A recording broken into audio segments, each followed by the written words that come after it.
Are you searching for the best in online black radio? Then go to blacktalkradionetwork.com, helping you filter through the noise. Real talk, black talk.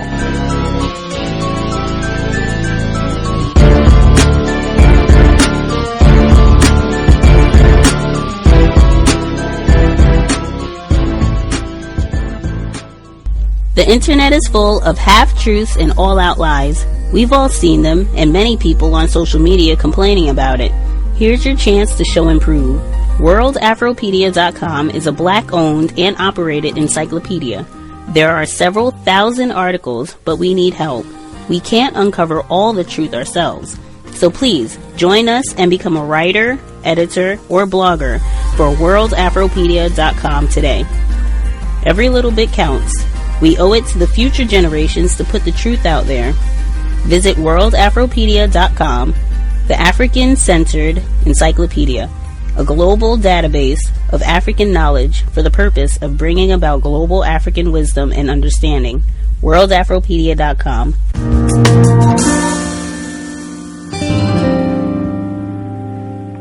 Context of white supremacy.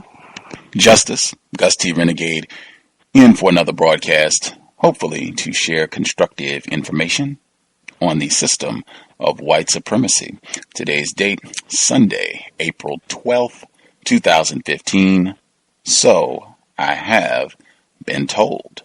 I was trying to get this program done a week ago, but I had computer difficulties that kind of threw things off, and fortunately we were able to reschedule.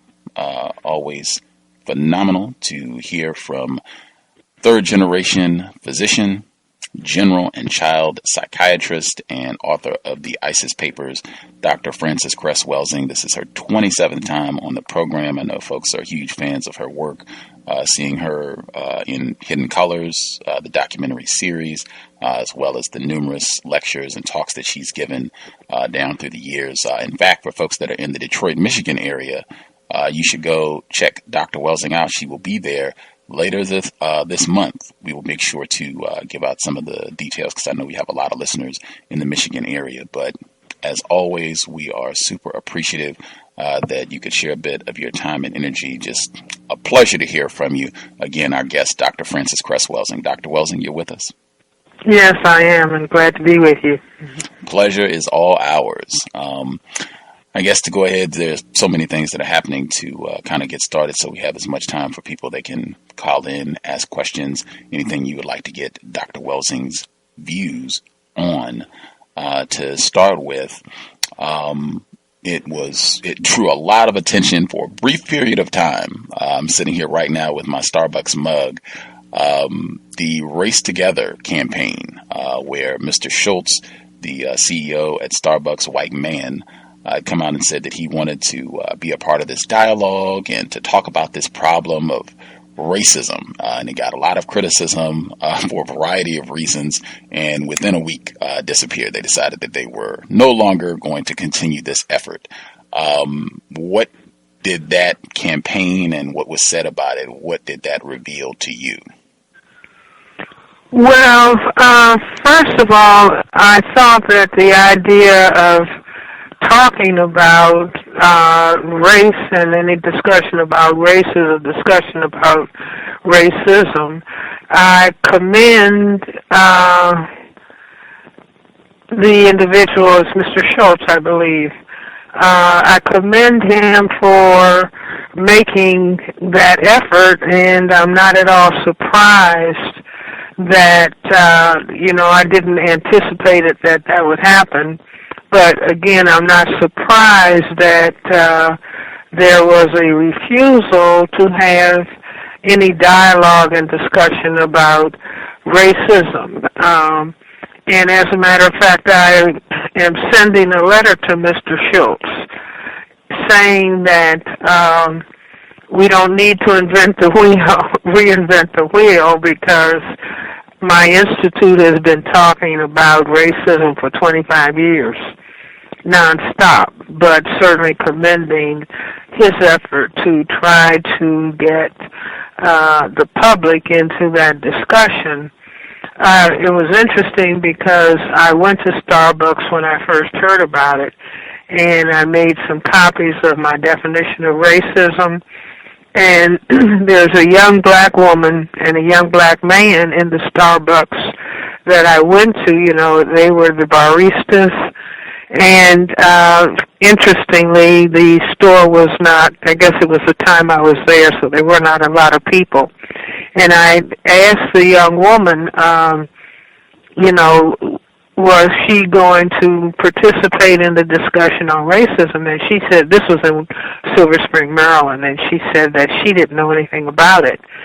But the young man who was there, a young black man, and he had not been told, you know, from corporate headquarters, because I do think just a few areas were going to be initially involved, and Silver Spring, Maryland was not on that list.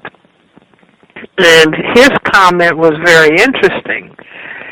He said he had heard about it in the news, but he said he was not going to, as a black male, he was not going to engage any people in a discussion on racism. Most of the people who come into that particular Starbucks are white. And he said, and then have somebody get upset or annoyed with what he would have to say, and then he would lose his job. So I thought that was quite interesting. Fascinating. I know we spoke about that as well, and for that black male, I think that is totally logical to come to that conclusion, and I wouldn't be surprised if that sort of thing has happened, where folks have gotten in trouble with all of these incidents and giving their opinion and what have you. To kind of move forward, some of the more recent incidents, we spoke with you last time. It was February 1st. We spoke with you right at the beginning of Black History Month, and I asked you about forgiveness. At the time, it was Eugene DeCock, and this is a white man, literal race soldier in every sense of the word, where he killed dozens, untold numbers of black people in South Africa to defend, maintain apartheid, white supremacy. And he just was released from prison. He served fewer years than Nelson Mandela. And you said that, you know, you feel like this forgiving racists is an act of an illustration, really, of our lack of mental health. And since that time, that has been a consistent issue, really, over the last 2 months. The situation with Monet Davis, a young black female, 13 years old. This white guy calls her a slut publicly, and then gives his little fake apology, and she announces that she forgives him. She doesn't want him to be reprimanded. We had the situation just this past week with Walter Scott, black male, gets shot and killed in South Carolina.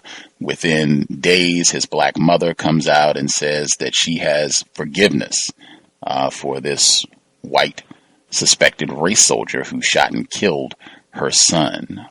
Just to revisit that, because I think it's so important, your analysis of what's behind these consistent acts where black people, victims of racism, are forgiving whites for mistreating us.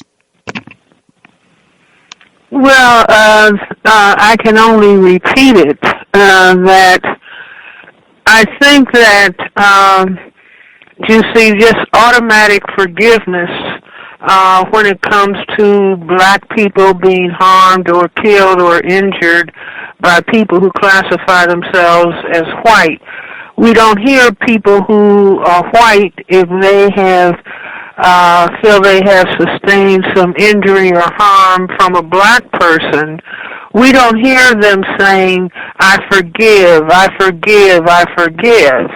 And I was saying in a talk recently, no one asked the white females who lined up and were accusing Bill Cosby of having sexually or date raped them, and no white person would say to them, one or more, or all of them, a long time has passed. Don't you think it's time for you to forgive Mr. Cosby? Nobody would ever think of that. You see, nor would anybody think to ask a Semite of the Jewish religion, well, have you forgiven the German people? Have you forgiven the Nazis for what they did? Do you see? Nobody would even think of saying that. So I think that it is a part of black people's tradition from the time of enslavement. Do you see, where the slave master could beat the black person, and I could just envision the black person being beaten, and the slave master or the slave mistress would be saying, "Say that you forgive me." Do you see? And then giving them another lash. "Say that you forgive me." And so the black person doesn't have a choice but to say, "I forgive, master. I forgive. I forgive. I forgive."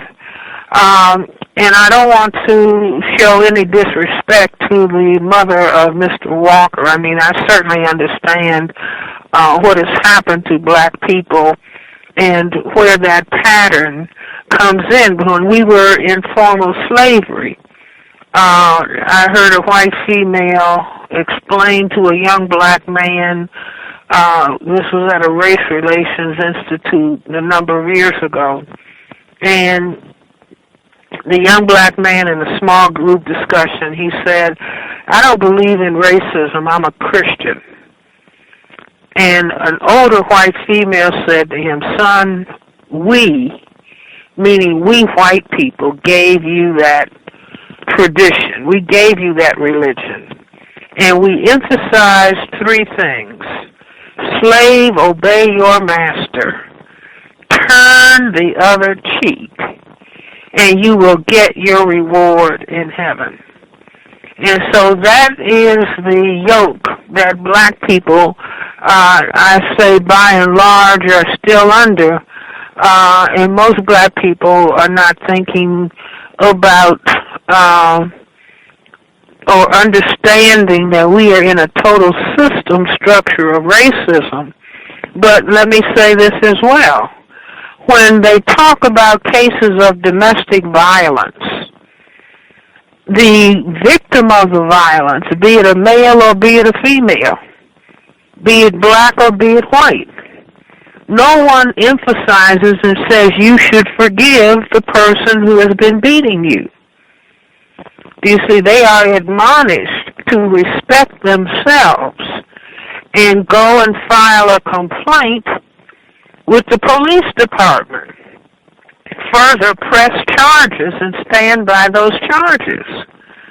Because if you keep saying to someone who is beating you, "I forgive," that means come back again and hit me again. And then "I forgive you, come back again." And even when you are raising children, you know, if you correct a child and say, "Don't do X, Y, Z," and the child goes ahead and does it, and then the child says, "I'm sorry," okay, the next time the parent again says, "Do not do this, this is incorrect behavior," and the child goes ahead and does it. And then the child says, "I'm sorry." Now the parent who fails to respect him or herself and really fails to respect the child will just say, "Okay, you're forgiven," over and over and over again. Then you are raising someone who's going to be a sociopath. Because you're not saying, "All right, you have apologized several times, but now you're going to have to face the consequences for your behavior." If the parent respects him or herself, then the parent will take that position. And if we as black people decide that we are going to respect ourselves, and this is one of the things that has happened to black people in the 500 years of our oppression, including the phase of slavery, formal slavery, is that black self-respect has been completely annihilated. And so, you know, we say, "Okay, I forgive," and then we take the pain and frustration out on each other. It's just like in South Africa, truth and reconciliation.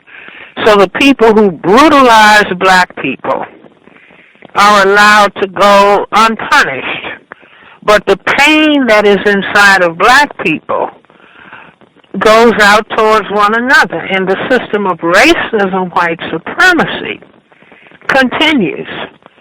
So I am making the recommendation for black people's mental health that black people take the position that all of these things that we are dealing with, the killing of black men every week, every other day, the incarceration of black men, the unjust sentencing,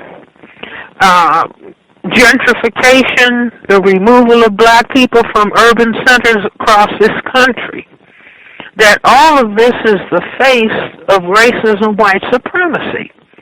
And black people have to take the position, we're not going to be in the position of saying we forgive.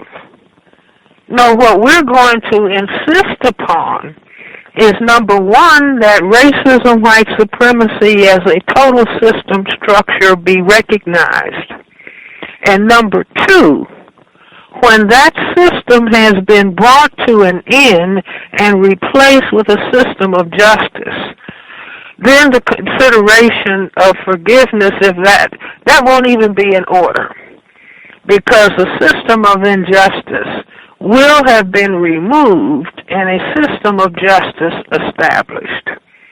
Now that's my position as a black psychiatrist, and I would say that I'm certainly recommending that as important for black people's mental health in this system, that the foundation of the position is that we are going to have respect for ourselves second to none.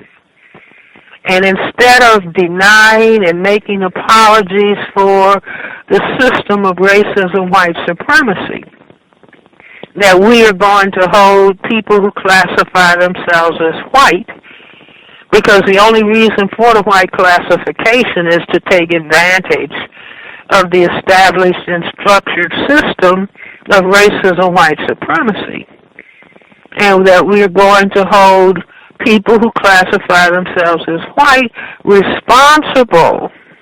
We're not going to spend any time hating white people, but we are going to hold every person who classifies him or herself as white responsible for changing the system.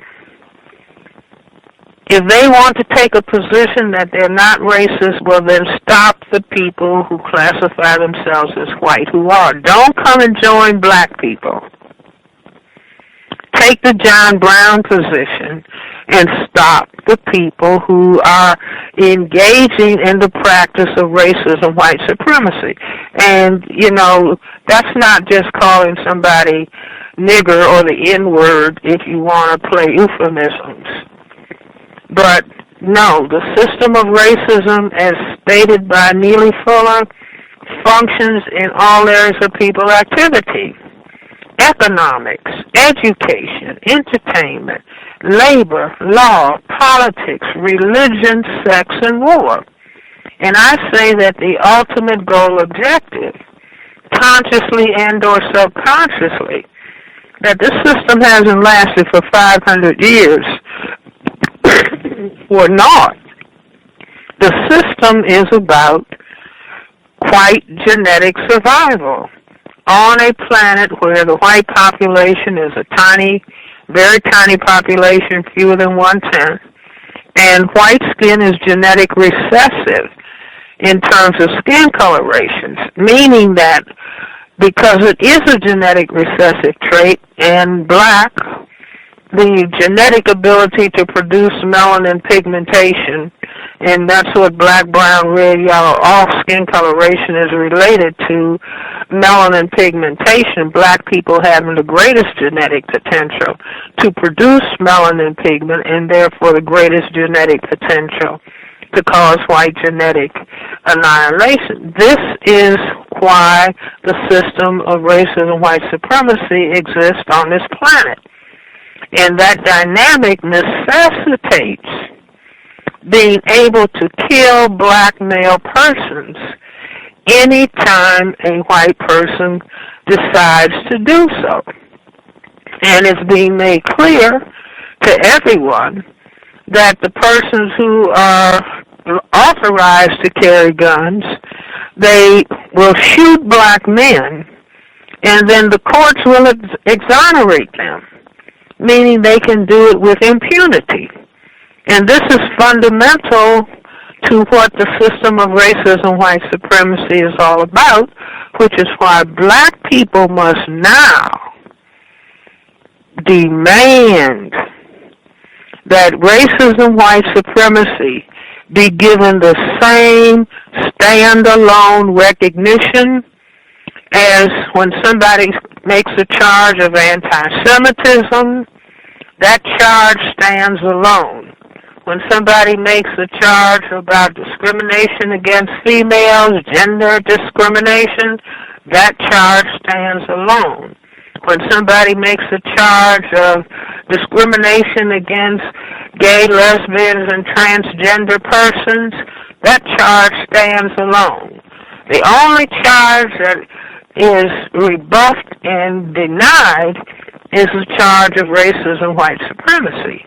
And I say that black people must now stand up and demand that racism, white supremacy be respected, standing alone, not pulling in diversity with every other possible complaint. No, racism, white supremacy, the dynamic that black people have faced at the hands of people who classify themselves as white for the last 500 years. And we must demand that this be recognized and confronted. As a matter of fact, I think that black people should go further and take the position that any candidate that is running for president of the United States, whether they are Libertarian, Green Party, Republican Party, Democratic Party, don't ask black people for their votes unless you step forward and acknowledge the existence of racism, white supremacy as a total system structure, because black people are watching black men being shot and killed, shot in the back and killed every week or every other week or every other day.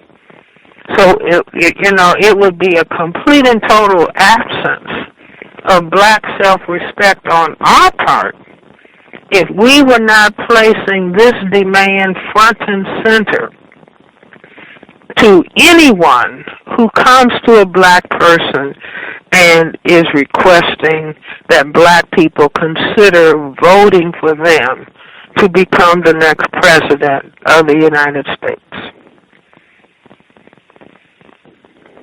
Context of white supremacy.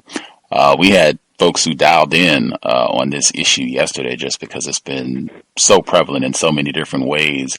One aspect that I think is also very important in terms of how this system operates, I think you used the metaphor of plantation slavery, where the enslaver, white person, is standing with that whip and beating the black person, saying, "You're going to forgive me. You're going to forgive me."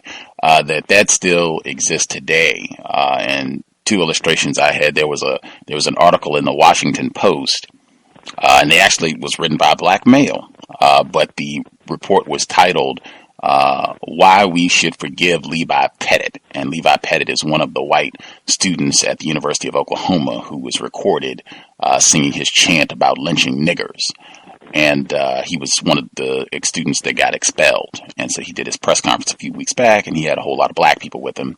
But the article in the Post, it reads, "Levi Pettit is the only one with enough guts to meet with those he offended, apologize to them, and do so publicly. Pettit will be making amends for the rest of his life. His efforts should be met with open minds and open hearts. That's the first one. And then I hear so many people when any discussion of black people being terrorized by whites, that is racism, the reference will go to Madiba, Nelson Mandela in South Africa, maybe even Archbishop Desmond Tutu as, hey, you can't have a lot of hatred. You can't hold a grudge forever. To solve this problem, we're going to need to work together to love one another and move forward. They will reference Nelson Mandela. And I thought it was interesting because in his autobiography, he has a great segment. I wanted to see if this is an aspect of psychological warfare in terms of making and coercing black people to forgive racism. In Madiba's autobiography, he writes that the Methodist minister was a Reverend Jones, a nervous and gloomy fellow who had been based in the Congo during its revolution. His experience there seemed to be the source of his melancholy. Over and over he preached the importance of reconciliation, implying that it was we who needed to reconcile ourselves to the whites. One Sunday, during the Reverend's one-sided message, I noticed Eddie Daniels shifting uneasily. Finally, Eddie could take it no longer. "You're preaching reconciliation to the wrong people," Eddie called out. "We've been seeking reconciliation for the last 75 years. This was enough for the Reverend Jones, and we never saw him again." Just that passage and even the previous report, does this seem like psychological warfare in terms of going to the victimized and demanding that, hey, turn the other cheek, just forgive and move forward? Well, see, you can't run an oppressive state or plantation or a prison and have the inmates become angry at the jailer. So if possible, you engage in the psychological warfare of teaching them a philosophy of forgiveness. Now, the prisoner or the slave on the plantation hasn't been let free. The prisoner in the prison hasn't been said, "We forgive you, and so your sentence is terminated." No one is speaking to the prisoner or the slave on the plantation in that way. But the plantation is run by beating, well, first and foremost, I would say, and maybe somebody will be offended, I would hope not, that when you give the enslaved Africans an image of God that is the same image of the slave master, and say that you must behave yourself so that this image of God, which is the same image of the slave master, so that God will love you and admit you into heaven. You must forgive the slave master. Now that was the position that black people were in for hundreds of years during the years of formal enslavement. And what could they do about it when they were beaten and killed at whim? You see, and so that's when these ideas were implanted, and we must begin to step back and view them more objectively and understand that this is an aspect of the maintenance of oppression. And those black people who are admonishing black people that they should forgive, I would say that those people have been harmed by having their self-respect as black people annihilated, whether they're conscious of it or whether they are subconscious. Wow. That came up exactly yesterday. People were very angry, not so much with Monet Davis, the 13-year-old, but just with the fact that it happened, her coming out to pardon this white guy for calling her a slut.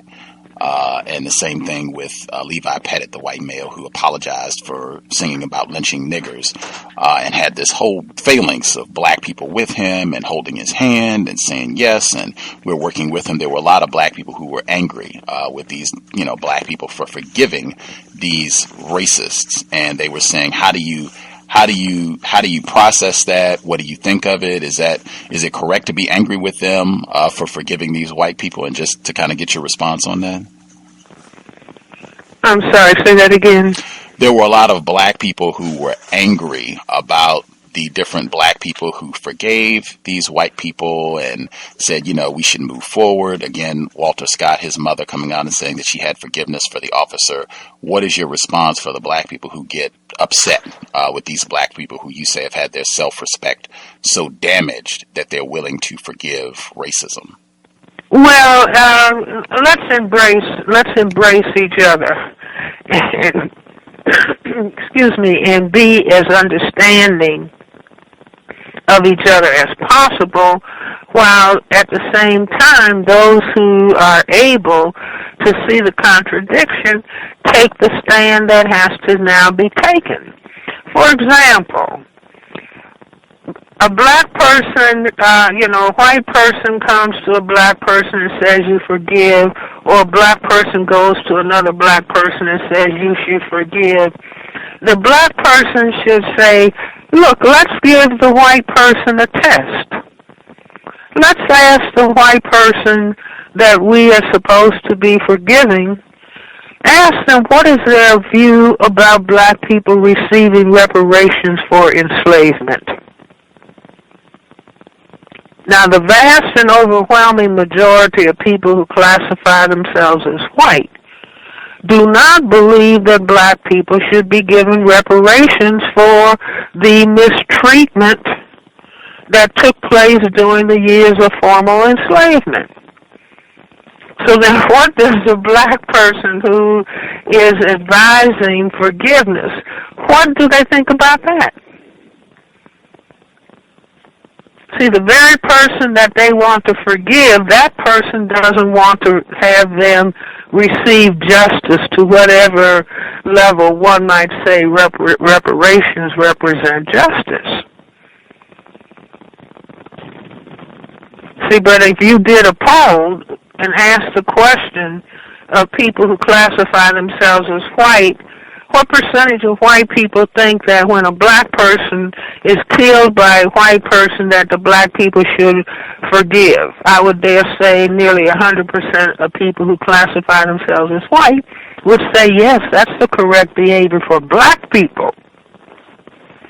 But if you ask the same white people, what is their position about black people receiving reparations? The same number would say, no, they do not support the idea of reparations.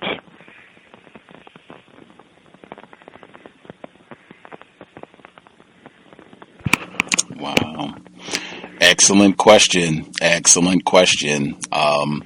But this will be my last question on this topic. I think it's so important, and so many listeners, myself included, when you were with us last time, and just articulated saying, hey, I think it is mental illness for black people to be going through this, saying we're going to forgive white people for practicing racism, and then also pointing out the fear factor that's still there in terms of this all being a response to terrorism and trauma of white supremacy.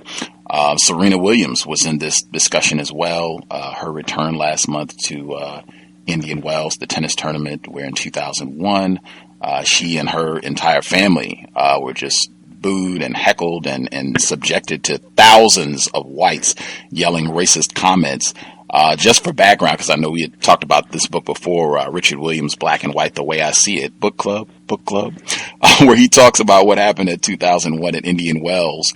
And he says, a white man sitting in the second row yelled out, "Nigger, if this was back in 65, I'd skin your black ass alive." I looked him straight in the eye and said, "Why don't you act like it's 65? I actually made a move in his direction, but he scampered away when another man said to him, "Leave those niggers alone," and just boo the hell out of them. The sound of the angry crowd filled my head with voices from every direction of the stadium. We don't need a nigger in charge of tennis. Let's boo that nigger the whole match. He wants to be called Mr. Williams, but I call him Mr. Nigger. We don't want niggers out here anyway. If you don't like it, play your own tournament. That's why all the tennis players hate you now. The words stung. Hot beads of perspiration poured down my face. I was devastated. The year was 2001. How could the same racial issues I confronted in the 1950s reach across time and imperil my daughters? I was told that prejudice did not exist in professional tennis. That proved to be untrue. What I found out was that prejudice did exist. It was accompanied by hate. As Serena walked into the almost filled to capacity stadium, she was met with an onslaught of boos. Did they realize they were insulting an American champion who had won the U.S. Open and successfully represented her country in the 2000 Olympics? Only hate would compel people to turn their backs on her that way. The crowd booed Serena as she got ready to play Kim Clijsters for the championship. People applauded her double faults and unforced errors. Blacks have long been accustomed to being belittled, criticized, and treated like second-class citizens. Here was proof that race still played a role in sports, as Serena experienced firsthand the result of hate. Being black in a traditionally white sport, we had often been met with criticism and condemnation. We used to say you can dress a black man up, but in the eyes of a white man, he's still just a dressed up nigger. We had put a black tennis player on the podium of Olympic victory, but when she came down, she was still just another nigger. I will stop there, but this is black and white the way I see it. So just so people have some context for all of the conversation around this being such a wonderful thing that Serena Williams went back to this tournament where you just heard what Mr. Williams says happened. They wrote about all of this greatness of reconciliation with her return. This was in the New York Times by William Roden, author of $40 Million Slave. He was saying that the white tournament officials, they wanted to delete history about what happened. And he says, why you can't delete it, I want to tell you it feels great that she's back, talking about Serena, and how happy they were to have her back. He goes on to say, at the moment, everything it felt so good to be out there, Serena Williams said. I felt like I made the right decision, and I knew I wanted to do it. I knew I really wanted to do it, talking about how happy she was, and she actually cried as she entered the stadium and heard the ovation from this predominantly white audience, and this was so wonderful. Just what are your thoughts on that? How does that fit into your theory? Well, now, did the tournament apologize to Serena? I have heard that they've reached out over the years, and that I think some form of an apology was offered to try to get her back before she actually came back this year. But yeah, I think at many points they have reached out to apologize for what happened. And just an addendum, Venus Williams, her sister, she does not share the same view. She said emphatically she will never play there again, and also not to ask her about it anymore. So they do not have the same opinion about this event. Well, you see, I would say, this would just be my opinion, that if Serena wanted to play and decided that she was going to play, but it's like I would say what you have to do is again announce the apology. You see, what if the tournament officials, before Serena came out, and they said, we deeply apologize again. We have offered our apology in the past, and we deeply apologize again and again and again. And we are so grateful that Miss Williams has decided to come and play in our tournament. You see, but Serena didn't have to offer a forgiveness. She could decide to go and play, and it would be up to the tournament officials to say in front of the entire audience before she came out that we have to take full 100% responsibility for the racism, white supremacy behavior that Ms. Williams was confronted with when she played in Thus and So Year. And whereas we recognize that racism, white supremacy exists all over the globe, Ms. Williams, the most outstanding tennis player that there has ever been, has agreed to come and play tennis on this court. And so we want to lay out the red carpet of apology again and again and again to her. And then Serena go and play and beat them. They definitely did not say that. But do you understand what I'm saying? Absolutely. This is the position that black people need to take before casting a vote for any candidate for presidency. Hillary Clinton, if you want black people's vote, then acknowledge how can a candidate jump onto any other issue other than the fact that black men are being shot dead in the street? And if a candidate is not going to address that and then ask black people for their vote, my goodness gracious, so that they can just keep on, the candidate is elected, and then they just keep going forward and shooting and killing black people? What does that say is wrong with us? Lack of mental health. Lack of mental health. Context of white supremacy, Dr. Francis. The absence of sufficient levels of self-respect in a system of racism, white supremacy. Self-respect has to mean the conscious awareness of the system that is taking black people towards genocide.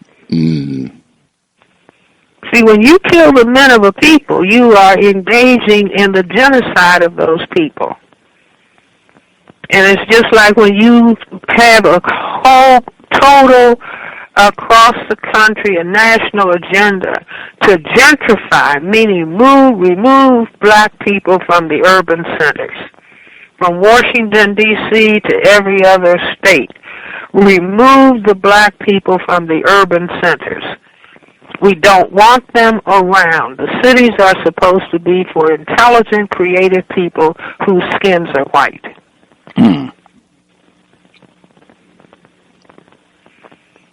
See, it's time for us, again, that doesn't have anything to do with hate.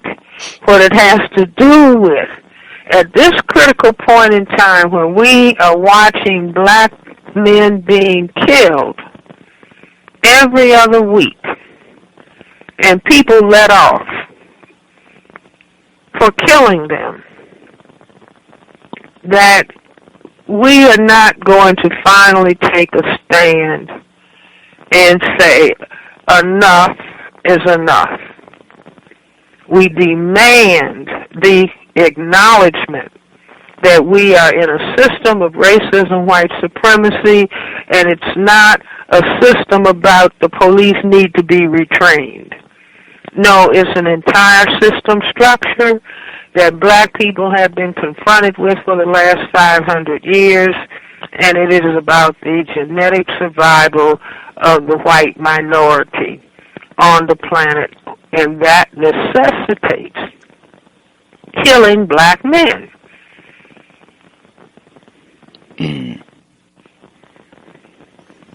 Context of white supremacy, absolutely. Even we are a week removed. I think this was the 47th anniversary of the assassination of Dr. King last Saturday. Another illustration right there.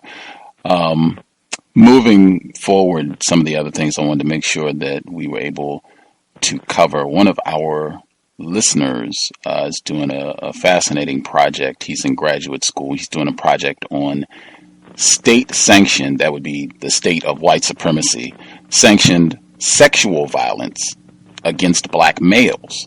And I told him that I had been seeing so many different examples of this since he mentioned the project to me. About every other day, I see a different clip. I just wanted to get your thoughts, if any of this coincides with your theory of white genetic annihilation and the inferiority that you talk about in terms of melanin recessive whites and how they think of melanin dominant black people.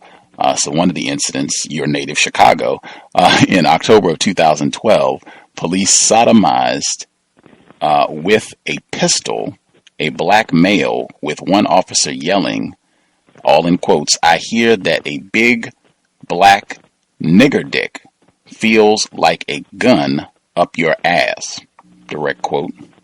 The next example, this is a big report that just came out a few weeks ago, also in the state of Illinois. It reads as an example, and this is a class action suit against hundreds of guards. This is widespread. This is not just one or two bad apples, as they say, but the report, it reads in part, as an example of the torture the predominantly black non-white inmates had to endure, a strip search in front of female officers, touch their genitals, and spread their buttocks, and then use the same hand to open their mouths. They would also have to march from their housing units to the gym at the facility with their heads on the backs of the prisoners ahead of them in line so that one man's genitals were in direct contact with the next man's buttocks. If they broke the formation, they would be violently attacked by the guards, according to the suit. The guards called this, direct quote, nuts to butts. The last incident, this is St. Lauderdale, Florida, Fort Lauderdale, Florida. And this just came out within the last 2 weeks that there were a group of white officers who were exchanging text messages. All of these racist comments about black people. And one of the comments read, I had a wet dream that you found those two niggers in the Volkswagen and gave them the death penalty right there on the spot. Direct quote from a white officer who they allege is facing some sort of punitive action for this. What do these incidents of state-sanctioned violence against black males in particular, what does this reveal to you, your understanding of white supremacy? Well, I would say that those are acts of genital demeanment, and they result because white males feel genetically inadequate compared to black men. In other words, it's black people and black men who have the genetic power to cause white genetic annihilation. So white males consciously, subconsciously feel that their genitals compared to the black man's genitals are inadequate. And so then once they have the black male in a situation of incarceration where they can do whatever it is that they want to do to them, inclusive of killing them should they decide, that they begin to engage in the demeanment of the black male and the black male's genitals, because it is the whites who feel genetically inadequate compared to the black male. Now we can even show as proof, when white males produce a son, they don't give out cigarettes. Cigarettes and cigars are phallic symbols. They don't give out cigarettes that would be reflective of a white phallus. When a white male has a son, he hands out cigars, large cigars, which are emblematic of the black male's genitals. But in the white psyche, it's saying, now this is the really powerful genital compared to my small white genitals. And even in the English language, white males have the word fag to refer to, that's what they call the cigarette. A fag, comparing it to white genitals. And even looking at the ball games, where out of the white psyche, the ball games and the balls actually refer symbolically to the testicles. And so out of the white brain computer, the ball games that are played with big balls are brown, in contrast to white balls, which are much smaller. So this symbolism that comes from the subconscious is repeating what I have said, or reflecting what I have said about whites feeling genitally inadequate, white males feeling genitally inadequate compared to black males. And this is the importance of the gun. In the white psyche, they're thinking about the black male, you have genitals that can annihilate me. Their brain computer says, must create weapon, can do same thing. And that's the gun. And they call the gun the great equalizer, and they also call themselves, on occasion, sons of guns, because the black male, with his anatomy, no weapon, with his anatomy, can cause white genetic annihilation. But the white male has to get a gun, which is why there cannot be gun control. And certainly there cannot be gun control where a black president is talking about controlling guns. And when President Obama became president, they had this massive gun purchasing, which they called the Obama effect. That just because a black man is in power, then whites feel that they have to instinctively go out and purchase guns. And each time these black males are killed by white police officers, very often the white police officer, who is the only one that is armed in the situation, starts talking about, I was afraid of him. Well, the armed person being afraid of the unarmed person, the question is, what are they really talking about? Or they say, I thought he had a weapon. Well, he didn't have a weapon. What are they talking about? And this goes to what is in the subconscious. What's in the subconscious awareness is that blacks have the genetic power that can cause white genetic annihilation. And this is what the whole show is all about. When I mentioned the last of the three incidents that I read, and I'll read it again for listeners, and this is from the Fort Lauderdale Police Department. One of the white suspected race soldiers sent a text message while on duty saying, I had a wet dream that you found those two niggers in the Volkswagen and gave them the death penalty right there on the spot. And I said in processing that, to me, it suggested that for white people, in this case a white male, but for white people, there seems to be a sexual pleasure in committing violence against black people. And you said not pleasure, sexual power in practicing violence, terrorizing black people. Can you explain? Well, I would say it's a fantasy of sexual power, and the wet dream. You see, the black man's ejaculate has genetic material that can annihilate white. So this person talked about having a wet dream about another person with a gun, another white person with a gun, killing black people. Is that right? Yes, ma'am.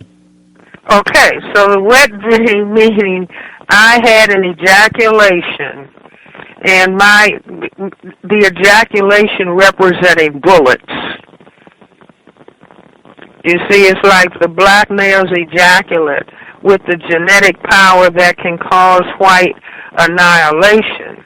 And so then this person is fantasizing or having a wet dream, but then having another white person kill a black person or kill several black persons with a gun. The gun, in other words, I don't have the ejaculate that can annihilate, but I can have a gun and bullets that can annihilate.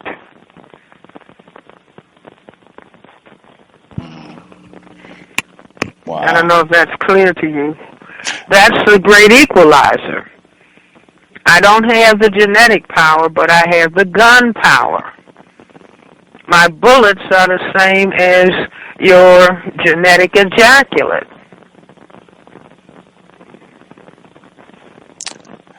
Crystal. Well, they're not the same as, but the substitute for. This is the way I produce equalization. I try to produce equalization. Just being you can annihilate me without a weapon. But I have recessive genetic material, so I need a gun to annihilate you. And so I just run around shooting every black male that I can find. And that gives me a sense of genetic power. See, it's the same thing as, well, I would say a parallel. That if a white male hands out a 12-inch long cigar when he has given birth, when his wife has given birth to a white son, it's like saying, I'm a real man. Well, who is the real man? The black man is the real man with the real genetic power. And I am envious of him and jealous of him and afraid of him, and so I have the necessity to kill him. And my whole system is structured so that I can kill him and get away with it. All I have to say is, I was afraid. See, that's the meaning of you don't want to get caught behind the 8-ball in the game of pool. See, the last thing you want to be caught is behind the 8-ball. The 8-ball representing the black male's testicles that have the power to cause white genetic annihilation. So a black man being in the presidency, it's subconsciously experienced as being behind the 8-ball, the black ball in the game of pool.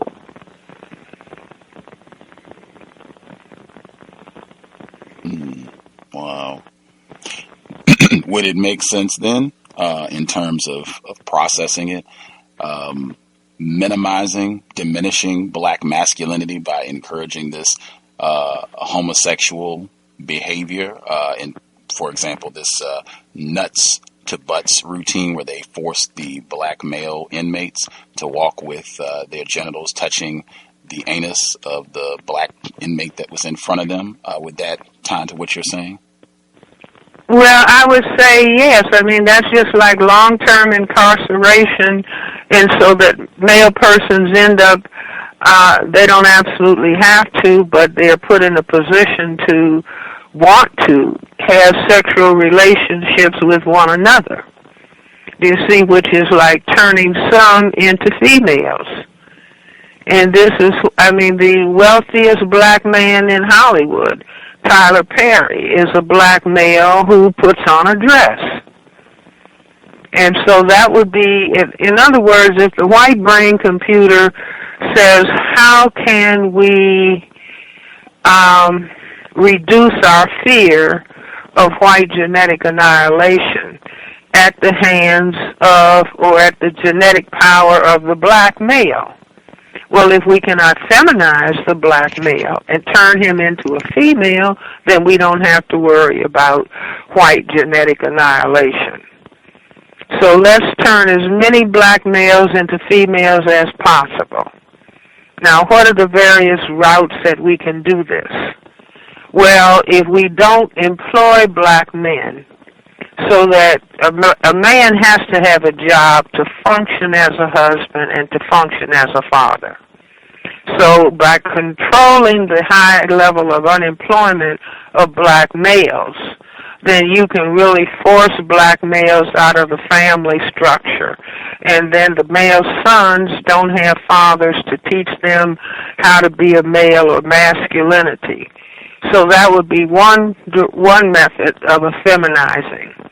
Another method might be if there are chemicals that can change males into females in utero by what the mother is eating, or if you can do it that way, then you think, well, maybe we'll use that method.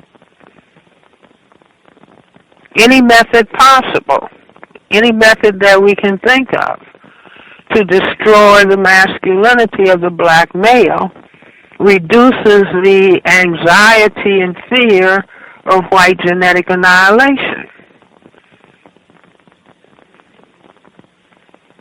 So again, this is why it is absolutely necessary to look at racism, white supremacy beyond saying white people hate black people. No, what actually is going on that is the motivation behind the behavior that we call racism, white supremacy. And that's what I laid out, that it is the fear on a planet where the vast majority of people are skin-pigmented people. You have a very tiny minority of people who lack the genetic ability to produce melanin pigment, and those people are called white. They call themselves white. They call the vast majority of the people with skin coloration non-white. And so on a planet where the overwhelming majority of people are non-white, people of color, of various degrees of skin coloration, that it becomes essential if you want to remain white, what will be the methods that we will employ. And certainly we will not tell the people that that is what we're doing, because then they will be on to us, and then they will have a constructive way of countering what we're doing. And I maintain that one way of dealing with racism, white supremacy, is for black people to become aware. But even with these shootings of black males, I think in the Walker family, one of the family members was asked, do you think this is racism? And the person said, I don't know, I don't think so. See, you have black people who consciously, subconsciously want white people to approve of them. They will be in the business of denying racism at the same level that people who classify themselves as white deny racism. But the denial of racism is essential to the maintenance of racism. You pretend that it doesn't exist. But it does exist, and it's killing and destroying people every minute in one way or another. I mean, you can be destroyed if you don't have a good education, if you don't have excellent health care, if you have second-class health care. There are many ways to destroy people. You can have drones destroy people. You can have viruses destroy people.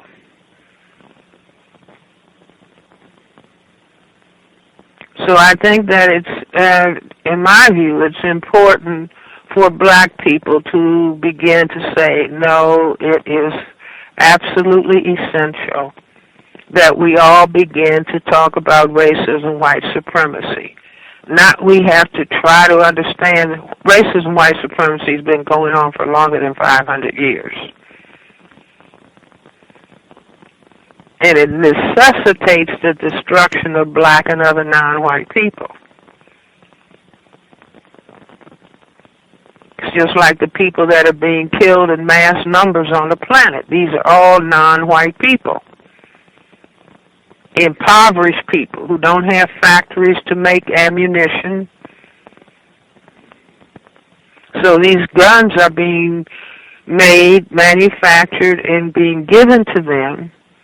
And because they don't really understand what's going on, then all you have to do is, set up confusion and say, this group is fighting you. ISIS is doing this. Boko Haram is doing that. Al-Qaeda is doing that. All these mysterious groups and their mysterious names. The bottom line is non-white people all over the planet are being killed.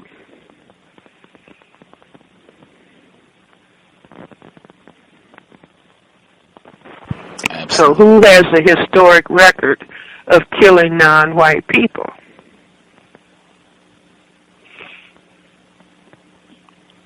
Racist man, racist woman. Absolutely. You were talking about different ways that you can destroy a group of people, certainly destroying infrastructure, destroying access to education. Last thing I wanted to ask before I got some of the folks who dialed in, the recent conviction, I believe it was 11 black educators in Atlanta that were convicted. I think they even included some RICO charges that's, generally, to my understanding, reserved for like gangster and mafia figures. But they were convicted, led out of the courtroom in shackles.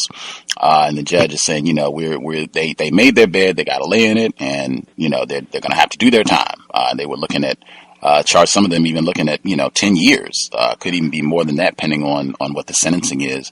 What did you think about that case and that conviction, particularly since nobody was indicted, charged even, in Ferguson after the DOJ report, as well as the killing of Michael Brown? But what were your thoughts about the conviction of these black educators? Well, I don't know all of the details, but if the people were engaging in changing test scores, in other words, that's against the law.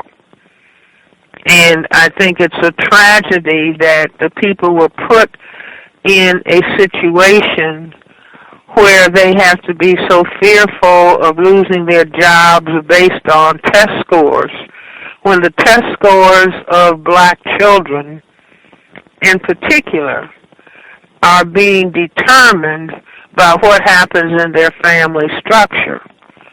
Do you see that? Let's say you have a test and you give the same test to children whose both parents are lawyers, and they have a very high level income, and they have access to books, and they have access to learning in the home, and then you give the same test to a child who is in a single-parent household, and the mother has to have 3 jobs in order to try to support the family, and the child doesn't get all of the attention and help with homework. And so then you're going to give these 2 children the same test. And so then you're going to blame the teachers instead of saying, no, a system of racism, white supremacy, has families that are black having high numbers of impoverished people compared to families who are white. And so the system structure itself is responsible for the test scores of the children, not blaming the teacher. The teacher cannot correct. A teacher in a classroom with 25 or 30 children cannot correct for the impoverished home that is caused by the system of racism, white supremacy. And so I would say that it was it was unjust punishment of teachers who are not responsible for the system of racism, white supremacy. But if you don't talk about the system of racism, white supremacy, then, well, let's just pick on these black teachers and blame them for trying to keep their jobs. Now, I am not justifying if they indeed, altered the test or did something they should not have done with the test. Then that is very unfortunate. But let's look at the whole picture. I don't see how any teacher, a single teacher in a classroom, or even if you had a teacher and a teacher aide or a teacher and two aides, can make up for the impoverishment that may be a child's home life, where half the time the child has to come to school without adequate food, or go home and not have any dinner, or not have all the necessary supplies that a child from a upper middle class or wealthy family across town can have. That's sick in and of itself. But again, if people get away with denying that racism, white supremacy is what it is, and this is why when Neely Fuller says the system of racism, white supremacy encompasses all areas of people activity: economics, education, entertainment, labor, law, politics, religion, sex, and war. It encompasses all areas of people activity. So, again, if anything, black people should be saying, we want to look at why did these teachers feel that there was any necessity to alter the grades? What were they attempting to compensate for? You see, because the system is not taking responsibility for the disparate conditions in the homes of white and black children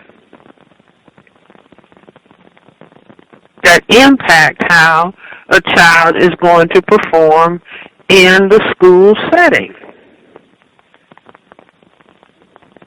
See, I look at the despair of low-income black people.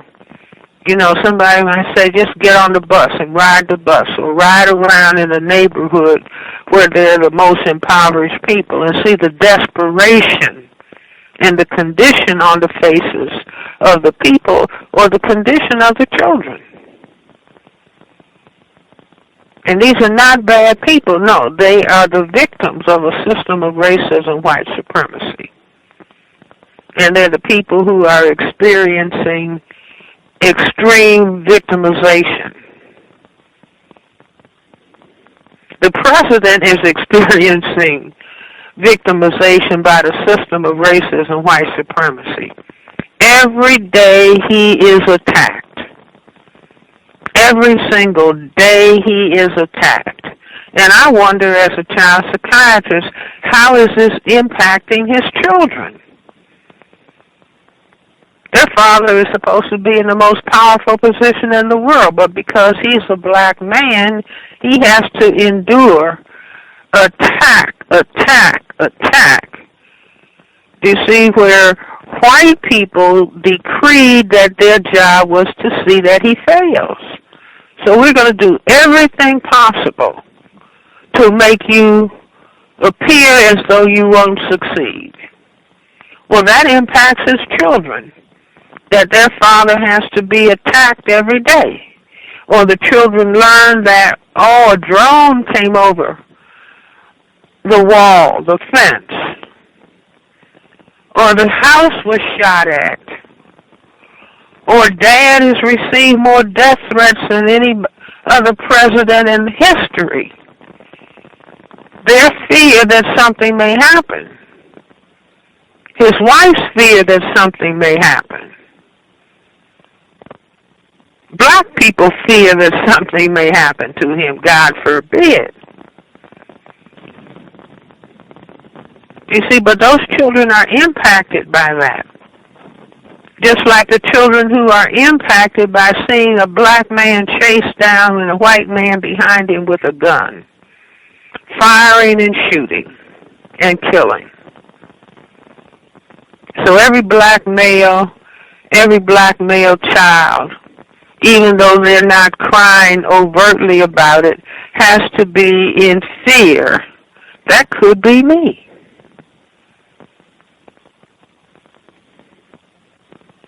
So I say racism, white supremacy is the highest form of terrorism.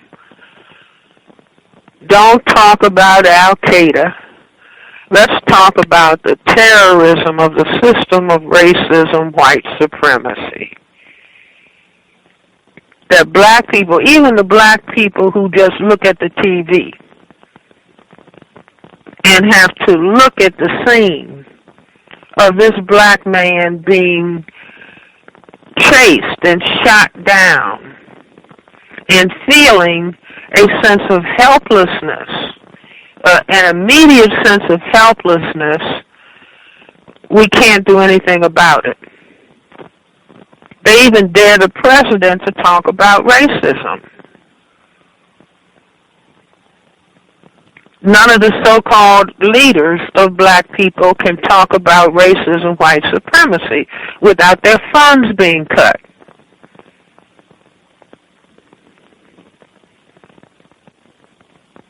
So they can talk about abstractions, but they dare not talk about racism, white supremacy, otherwise they won't be able to have a convention. Corporate-sponsored conventions. See, black people, we're in the same situation that the Semites of the Jewish religion were in under Adolf Hitler. See, under Adolf Hitler, and every black person ought to go to the library, go to the bookstore and get some books on what was happening in Nazi Germany and look at how the Semites of the Jewish religion, first of all, they couldn't always be identified by their color. So that's why Hitler had them put on yellow stars. And Hitler said they were not white. It's just like having a whole lot of black people who can pass for white, but the state still recognizes that they are not white. So they had yellow stars, and they could be beat up on the street, killed and humiliated any time a white officer, Nazi officer, or a brown shirt or a black shirt, anytime somebody felt like beating them up and killing them. So any black person with any awareness of history would have to say, gosh, we're in the same situation that they were in. They felt they couldn't do anything to stop it. What do we feel we can do to stop it? I say that's why, I think a person in the Caribbean told me the expression, you have to make your mouth a gun. You have to talk about it. You have to try to get over your fear and talk about the reality, not continue to pretend that it doesn't exist. So black people, we need to demand anybody that puts themselves out and says they're a leader, then you lead by talking about this system of racism, white supremacy that necessitates the killing of black men.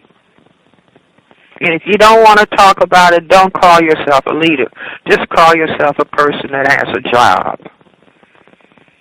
I'm sorry to be blunt about it, but it's time to be blunt.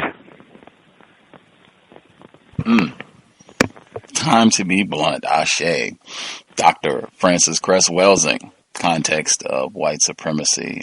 Just as you were talking, I was reminded there was a report they were talking to black residents in North Charleston where Walter Scott was killed this past few days. And they were talking to an older black male. and he said that his black grandson is angry because of the way he's been mistreated, and the police stop him all the time when he's not doing anything, and he's angry. And he said that he won't talk to his grandson, won't talk to him, won't talk to his black father, because we're powerless. There's nothing we can do about it, and we're subject to the same system, and he doesn't have a reason to talk to us because there's nothing that we can do to help him solve his problem. Now, this was on NPR like 2 days ago, where he said all of this, and that reminded me when you were giving your response. That was one of the first things that popped in my head, as well as for Atlanta specifically. That's so close to where Kendrick Johnson was found in the gym mat. I was thinking that maybe some of these black students, maybe they were traumatized by someone who was their age, looked like them, dying under suspicious circumstances and no explanation. Maybe that's also contributing to their difficulties in the classroom and trying to do well on these standardized tests. We did have some folks who dialed in who had questions. If you would like to get Dr. Well, let me just say this. You know, when you talk to some of these young black male people and they tell you that they don't expect to live to be 25 years of age, that for you to work hard and study in school, you have to believe that you have a future. See, why work hard in the 5th grade if you think you're going to be dead before you're 25? And so even though, the number of children who have seen many people in their age group killed, not to mention when it's somebody in their family. But if they think this is going to happen to me, or chances are great this will happen to me, then that begins to reduce the enthusiasm, even at a subconscious level, of committing my energy to learning the things that are being put in front of me to learn. Because I don't think I have a future. When I was told I was in the 2nd or 3rd grade, I told my father, who was a doctor, I said, I'm going to be a nurse. I had drawn this picture in the 2nd grade, and my father said, well, if you're going to be a nurse, you might as well be a doctor. And I said, oh, but all along I'm working hard in school and trying to make good grades, but with the belief I can become a doctor. And so that motivation is carrying you through the various grades and on to achievement. But if a child feels, I'm not going to be alive, so it doesn't make sense. I asked a child that was 10 years of age, this is years ago when I was in the Department of Pediatrics at Howard University College of Medicine, and the parent brought in a 10-year-old black child who the teacher said he's smart, but he's not doing well in school. And he won't do his homework or some complaint, typical complaint. And so I said to the little boy, sweetheart, don't you want to work hard in school so that you can help black people? That's the language that I use. And this little boy said very politely no. And I was a little bit shocked by that. And I said, why not, sweetheart? He said, if you try to help black people, you will be killed. And he said, Martin Luther King, Malcolm X, George Jackson, the child just gave a litany listing the names of people who have been killed. And I thought to myself, IQ has to be 265.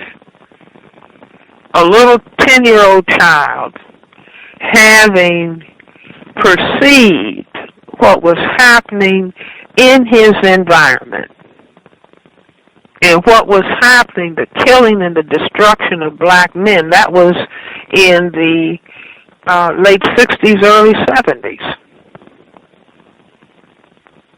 But he saw what was happening in his environment and had basically given up.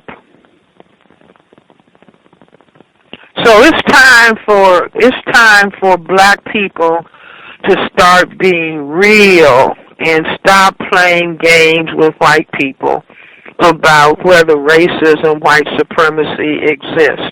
And it's time for white people to stop playing games of deceit, lying and deceit, and pretending that racism, white supremacy does not exist.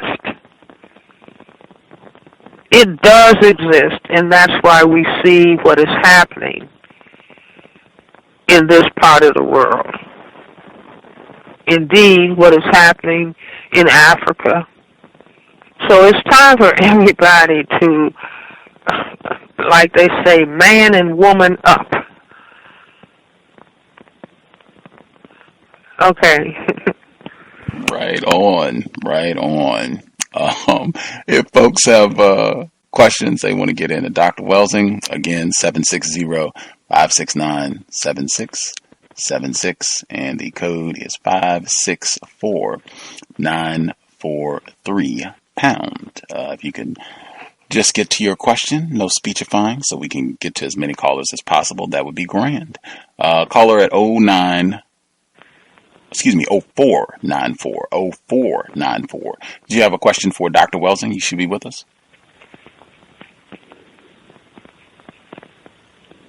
Last four digits, caller 0494. Did you have a question for Dr. Welsing, or are you just listening? No, I do have a question. Can I be heard? Yes, sir. Okay, thank you.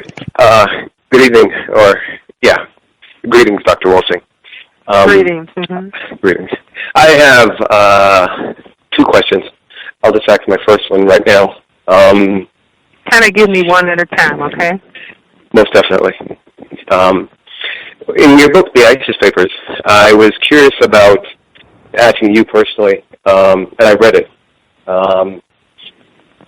What is the importance of, or why the importance of expressing your thoughts on the issue of racism, white supremacy, or racism, albino supremacy, through the use of symbolism and symbols?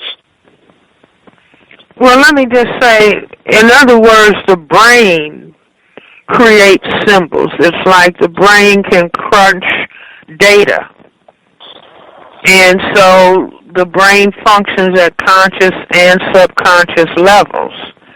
And so some of the work of psychiatry, and especially work of child psychiatry, and child psychiatry before it just became giving medication, you would be taught to understand when children are playing, what are they saying in the kind of play that they engage in. And so a child very often cannot explain exactly what is troubling him or her.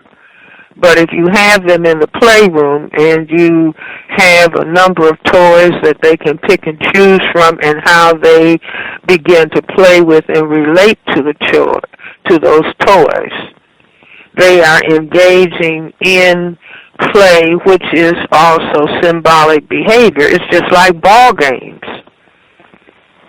Ball games are within the system of racism, white supremacy, is symbolic play, playing out fundamental concerns that are at the subconscious level that the conscious level doesn't want to deal with.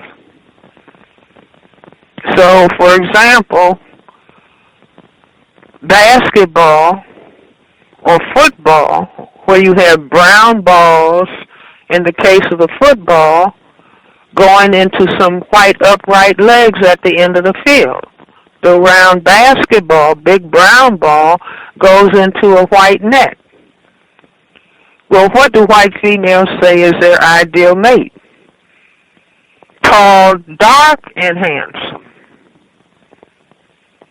And so that is being played out, and white males are, and you have white females in short skirts dancing on the side. And you have a predominantly white male audience. So white males don't go around consciously saying the white female doesn't say, I'm her ideal mate. She says her ideal mate is tall, dark, and handsome. So when I'm in the voyeur position in the stands, watching a brown ball go into some white upright legs, I am symbolically engaging in, now I have made myself the equivalent of the black male in terms of satisfying the white female. So it's not Cress Welsing. I mean, people, from time immemorial have interpreted dreams. Some of the work of the psychiatrists, ask a patient, have you had any dreams? And so the psychiatrists of the old school who would spend time talking and listening to patients, you ask them about their dreams and you can see some of the things that the person has not mentioned at the conscious level. You can see things that are disturbing them at the subconscious level. Okay, so does that clarify anything to you? Yeah, that clarifies a lot. Okay. And then my second question is, I had heard, I think in past interviews, that you were possibly thinking about a second, a part 2 to the ISIS papers. Yes, Okay. I thought part 1 was, excellent, and it seemed to me to be very straightforward and very clear.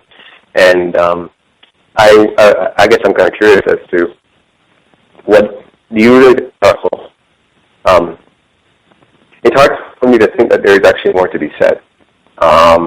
And because I feel like the work is just so powerful in its honesty.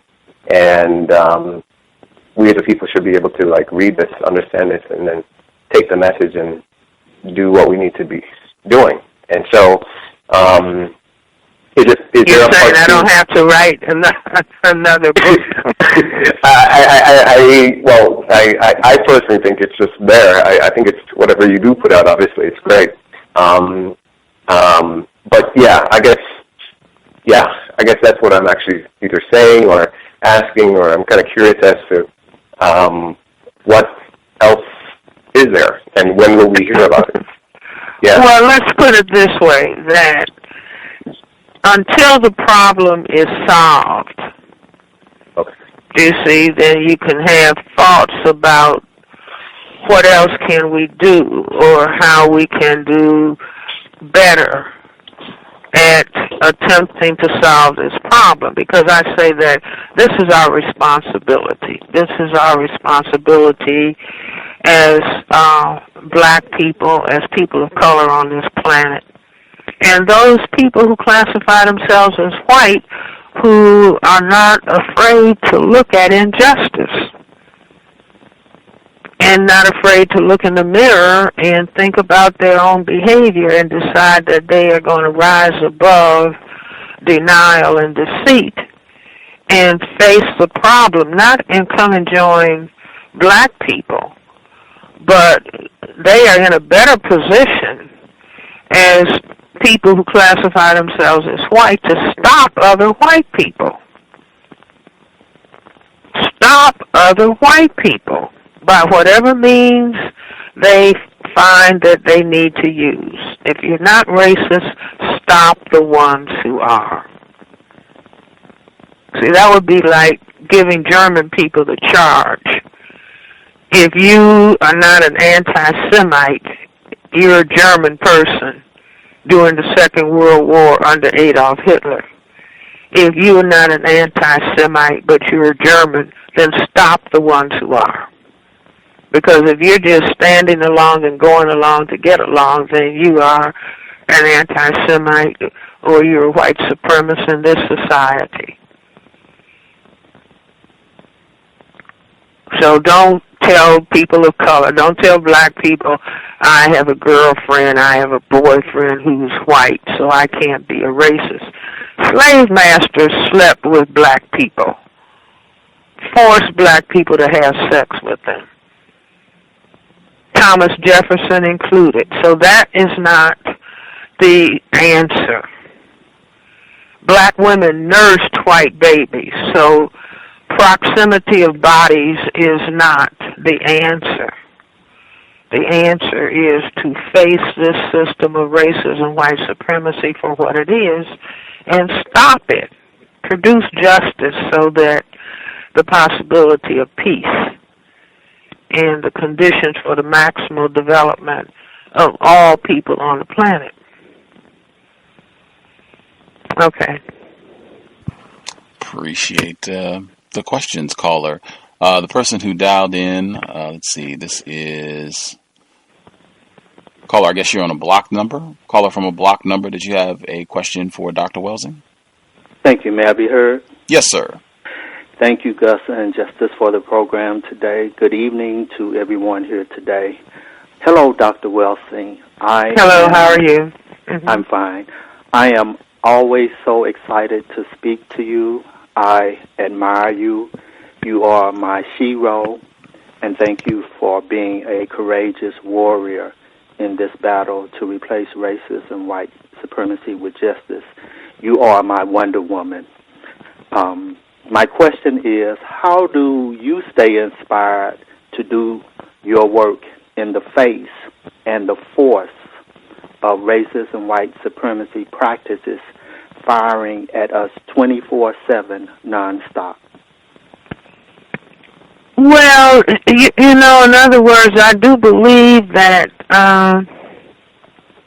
people have to tune in and almost say, what is my assignment on the planet? And I believe that, you know, I guess have jokingly said, my cosmic assignment. In other words, what you find yourself focusing on or what you find yourself determined to do, like when I started training in psychiatry, after never having thought I would ever be a psychiatrist, that was just not something I was initially interested in medicine. But by a quirk, I ended up in a psychiatry training program and just started wondering, well, what was making black people mentally ill? And since my family oriented my sisters and myself, they did not say get an education and leave the black community. Their admonishment was, you're being given an education for you to learn and help your community. So there I was in a training program. None of the instructors were black, but there were black and white patients. And the white instructor said black people didn't have the intelligence to benefit from psychotherapy. Well, I'm a third-generation physician. My father was a physician. His father was a physician.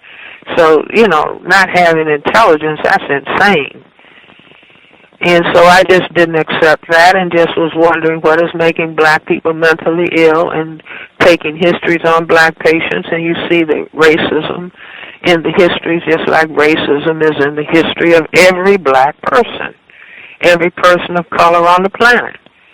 And I said, I want to understand more about racism. So that's, nobody forced me into thinking or raising questions in that way. Those were just questions that occurred to me. And I decided, well, I'm going to go in pursuit of the answers. And that was what I did. So I am troubled. I was looking at a magazine at the newsstand today called Hip Hop Weekly, and I saw the despicable images of black people. I was actually stunned, no matter what kind of thoughts I had in my mind about how we are being demeaned and degraded through image. I was just shocked at the images Now, things like that, I said, my goodness, the worst thoughts that I had about how black people were being depicted didn't compare with what I saw in this Hip Hop Weekly magazine on the newsstand. So, yes, you get shocked looking at this black man being shot at, or, the images of all of the people who have been, beaten up by so-called police officers. Those things are disturbing, but, if you say, well, this is not correct, this is not just, and so you say, well, if I see it, I'm supposed to do something about it. And so those are just my feelings. If I see it, and if I think I have knowledge and understanding, I'm supposed to do something about it. I'm supposed to speak to it. And so anybody that feels that they think, well, this shouldn't be, this is a problem, then use your brain computer and say, well, I want to do something about this problem. And if I don't have the courage, see, I say courage is a cousin of self-respect. The first cousin of self-respect. And without self-respect, there's not going to be courage. And I say self-respect is more powerful than a nuclear weapon. And so whatever you see, take yourself seriously. Value yourself. Value your brain computer. Value the data that your senses bring to your brain computer. And if you're disturbed, say, I want to learn about this and I want to understand this. I was at the post office today. A man yelled at me, Dr. Welsing, ran across the street. I never met him before. He told me that he was from West Africa and that he had been in prison once for some mistakes that he made. And he said somebody presented him with a copy of the ISIS papers. And he said that book helped me tremendously, and it has changed my life because I'm understanding things that I didn't understand before. And so, again, all of us are able to think, all of us are able to make decisions about what it is that we are going to do about the things that we see. And I say, first and foremost, self-respect has been trampled on, black people's self-respect. That's what these horrific, despicable images of black people, why we are bombarded with those images to annihilate self-value and to annihilate self-respect. But it's important to understand that, and it's important for people to decide, I am going to value myself second to none. I am going to value black skin second to none. I just made some T-shirts. One of them says, all the colors are fine, but most black is most beautiful. Most black, that is the color that the system of racism, white supremacy, has tried to make us hate and to admire the colors made by the rape of our great-grandparents by the slave masters, making melanin diluted colors. Now, all the colors are fine, but black people need to decide, wait a minute, how did we look before the grandmothers were raped? Now, we are going to respect that color second to none. And in our list of what is beautiful, that's going to be at the top of the list. All the colors are fine, but most black is most beautiful. That's a major step in countering racism, white supremacy. See, all the colors are okay. But instead of people putting most black as the last thing that they think about as being beautiful, no, it's important for us to put it foremost in our valuation, because we don't even have a clue as to what the significance and the power of the black pigment melanin is. I happen to think that it has great power because it is a superior absorber of energy.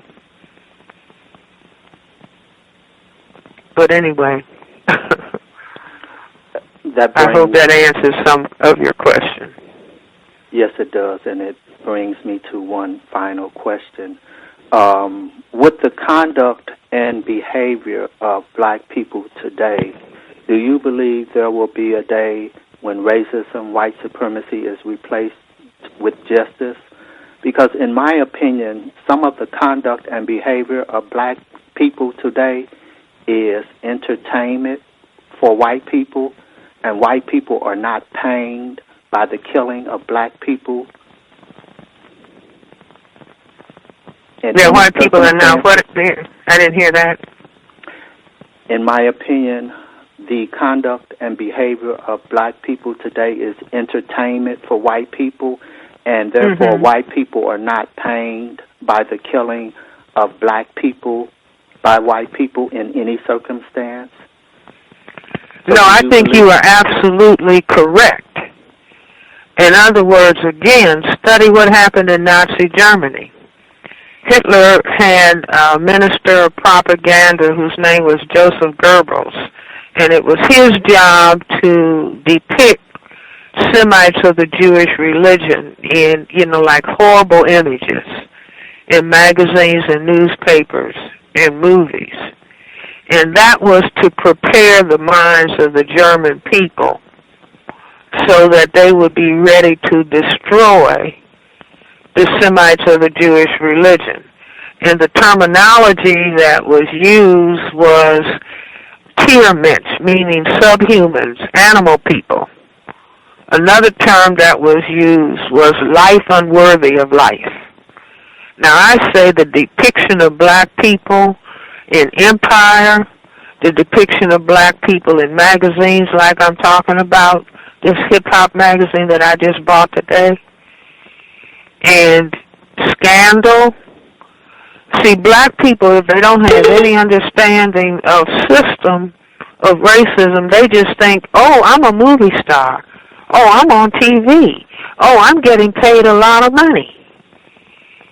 But it's what are those images saying to the majority of people who classify themselves as white? And I say when they look at Empire, they're thinking Planet of the Apes. When they look at Scandal, look at that black hole. See, we don't even have the awareness to know when people are laughing with us or when they're laughing at us.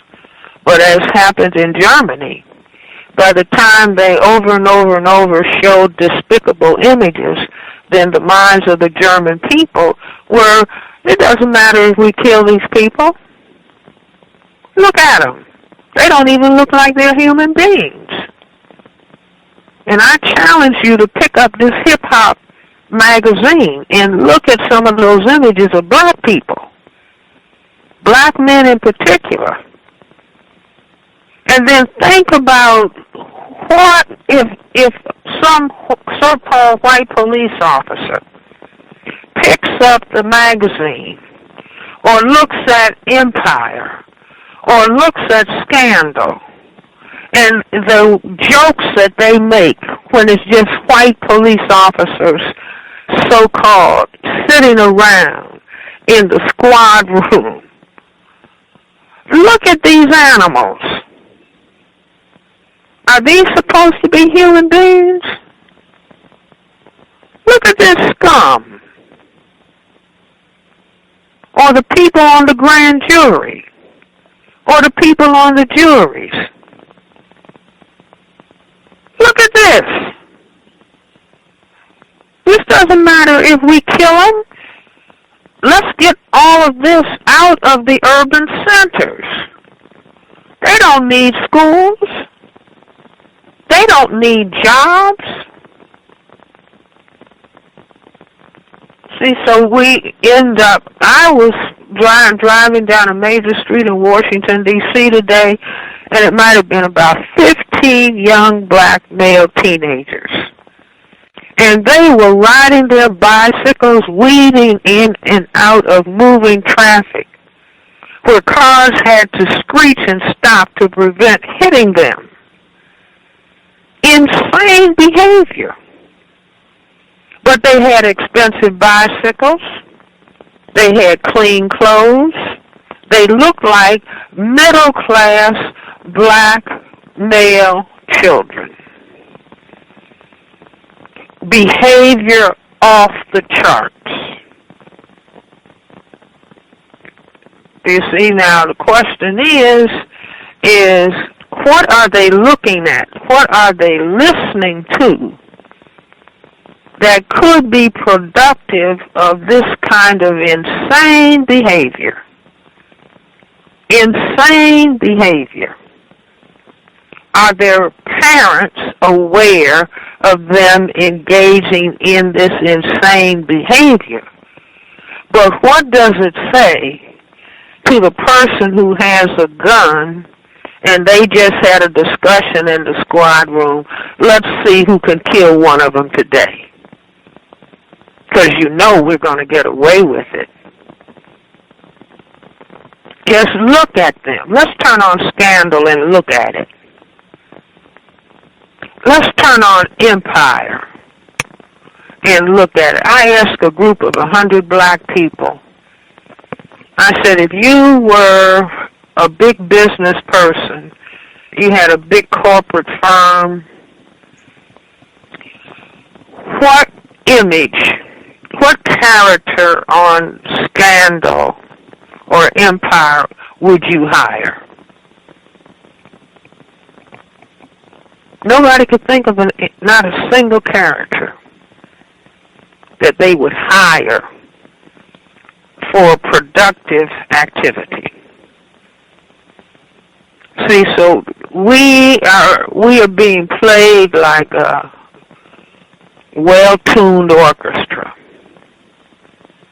And to the extent that we do not understand white supremacy, racism, that's what Neely Fuller says. If you do not understand white supremacy, racism, what it is and exactly how it works, everything else that you think you understand will only confuse you.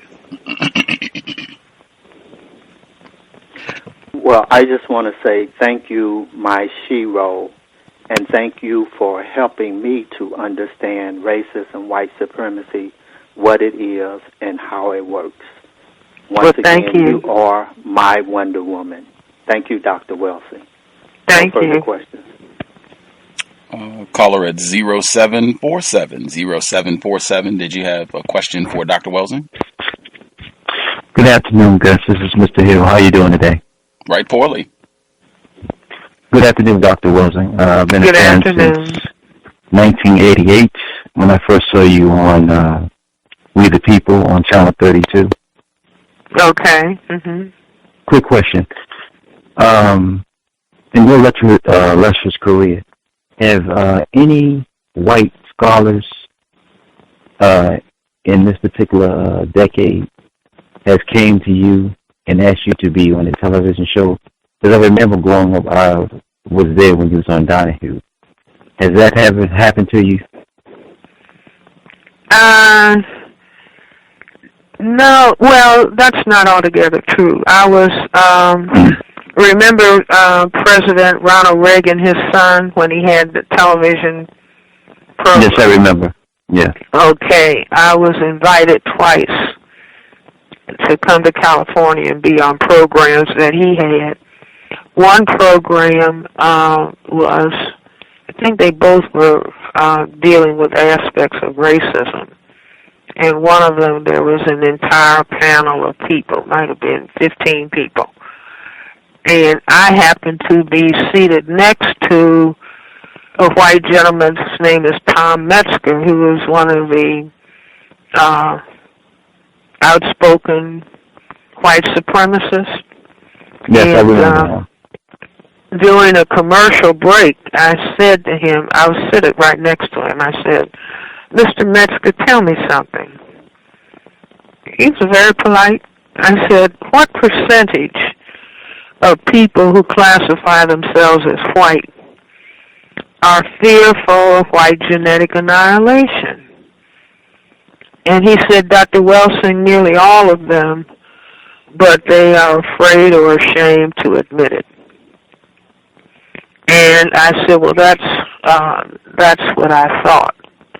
But his statement was nearly all of them are afraid or ashamed to admit it. So I give credit to Ronald Reagan's son and Phil Donahue,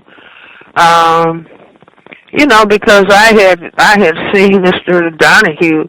He had some people talking about racism. That would have been in the 80s.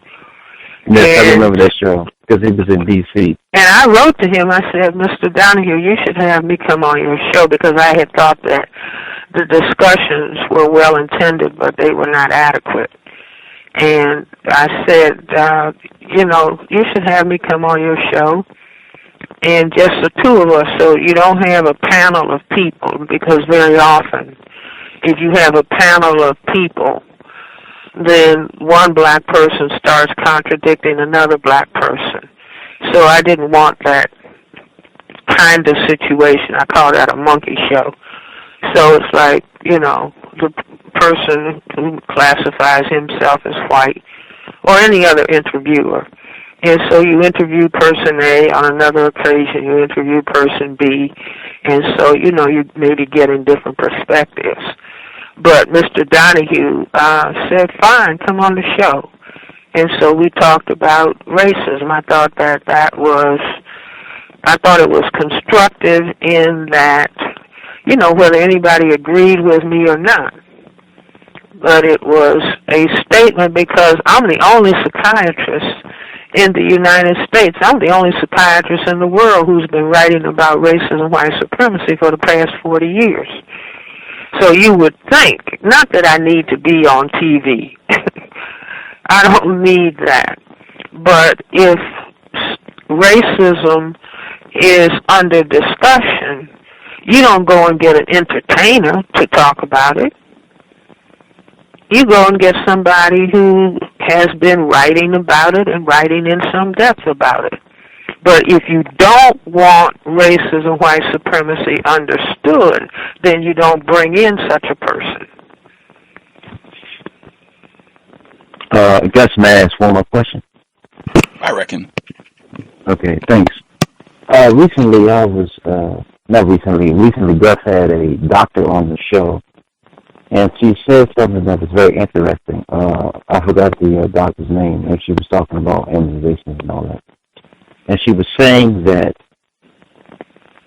I asked the question about, does racism and white supremacy affect black people's health? And she really couldn't give me a definitive answer on that. And I said, well, what about the deaths of black men? She said, well, those are smoke screens and things to not deal with the real problems in health. And I wanted to get your opinion on that. And I'm assuming this woman was in a tragic arrangement. Am I correct, Gus? I don't have any knowledge that that's accurate. Well, I mean, the reason why I say that, I saw some of her stuff on YouTube and some of her stuff. She does have a white husband. So I was just, wondering about that. But she never gave a definitive answer on how racism and white supremacy affected black people in the health disparities. And she kept saying it's all about all people and all those things. And I wanted to ask you, do you think that type of talk is dangerous? See, I'm missing some of the words. I'm sorry. Maybe, Mr. Jefferson, you could repeat that for me, the question? What I'm saying is that some of the things she was saying about about racism, white supremacy as being a smokescreen and not dealing with the real issue. She said that the health for killing more people than racism. That what is killing more people? The health industry is killing more people than racism, white supremacy is put together. And I thought that was very interesting coming from a person who was in a tragic arrangement with a white person. So I wanted to have your opinion on that. Well, now, when they said, in other words, racism, white supremacy as a total system construct encompasses everything that is going on within that system. Do you see what I'm saying? That means all of the industry, all of the patterns of health care, all of that is within the framework of the system. And so I'm not sure when the person would say the health industry. Now, there are a lot of things that are occurring in the health industry, inclusive of what kind of health care facilities are available to black people, how many black physicians are being trained to help their communities, the number of black persons being trained in medicine is steadily decreasing and not increasing. So there are many things that are happening to the extent that black people don't have employment, and they can't go and buy fresh foods as opposed to the fast foods that might be in their neighborhoods. All of that impacts health. Just the 24/7 stress. See, racism, white supremacy is 24/7 stress on black people. Everything they have to deal with, including looking at the TV and seeing another black man chased and shot. So that the mother of the recent person said she couldn't look at it. So if we wonder what's going to be the impact on this older black woman, the fact that her son was shot and the image of it happening was so horrific, she couldn't bring herself to look at it. But she couldn't look at it, but she will have to endure the suffering of the fact that he's dead and gone, and the grandchildren who he's the father of will have to endure, and the whole impact of on the family and their health. What happens to her blood pressure? God forbid that she should have a stroke or a heart attack behind that. Or if she does get sick, that she not have available to her the highest levels of medical care. So I'm not quite sure what the person that is, what they had in mind. But as I said, racism, white supremacy is 24/7 stress. What's the stress on black males just driving around in their car, wondering what will happen to them? Will they get home alive or dead? Even though they may do a whole lot of loud laughing and talking, as though they don't have a care in the world. How many black men have it on their mind? I mean, I've had lawyers come to my office as patients and talk about how often they're stopped just because they have a clean new car. Or lawyers working in the court and seeing black males being railroaded and given sentences that whites are not given, that they can't do anything about as lawyers in the court. So people are being stressed, and the system of medicine and health care within the framework of the system of racism. yes, it has its problems related to racism, white supremacy. Even in terms of having to deal with biological warfare questions. Is Ebola biological warfare? Is HIV/AIDS biological warfare? They make biological warfare weapons. They have books about biological warfare manufacturers.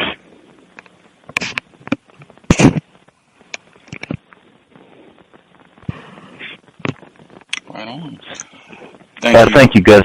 Mm-hmm. Thank you, Gus, for letting me answer my questions. And if you can, you may want to do a little bit of research on the doctor we had 2 weeks ago. Okay. We'll look into that as well. Thank you for the information. The caller at 4950. Did you have a question for Dr. Welsing?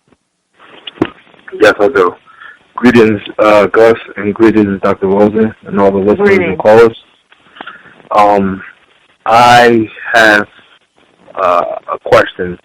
I can't go into too many details as of right now publicly, but just recently I had a brother who was, in my opinion, lynched.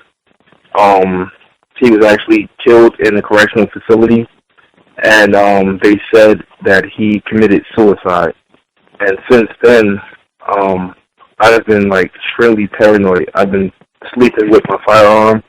I booby trap my house because, like, I really don't feel comfortable at all.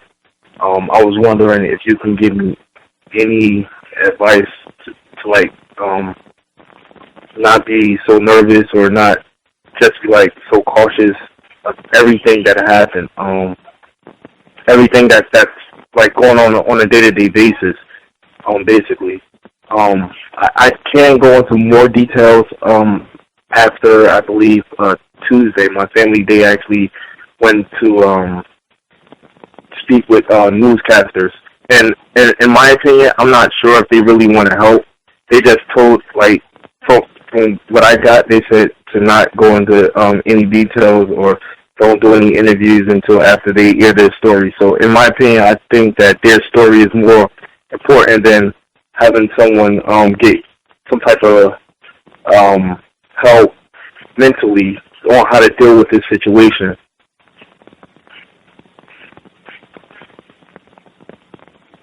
Levi, would you please repeat the last part of that question?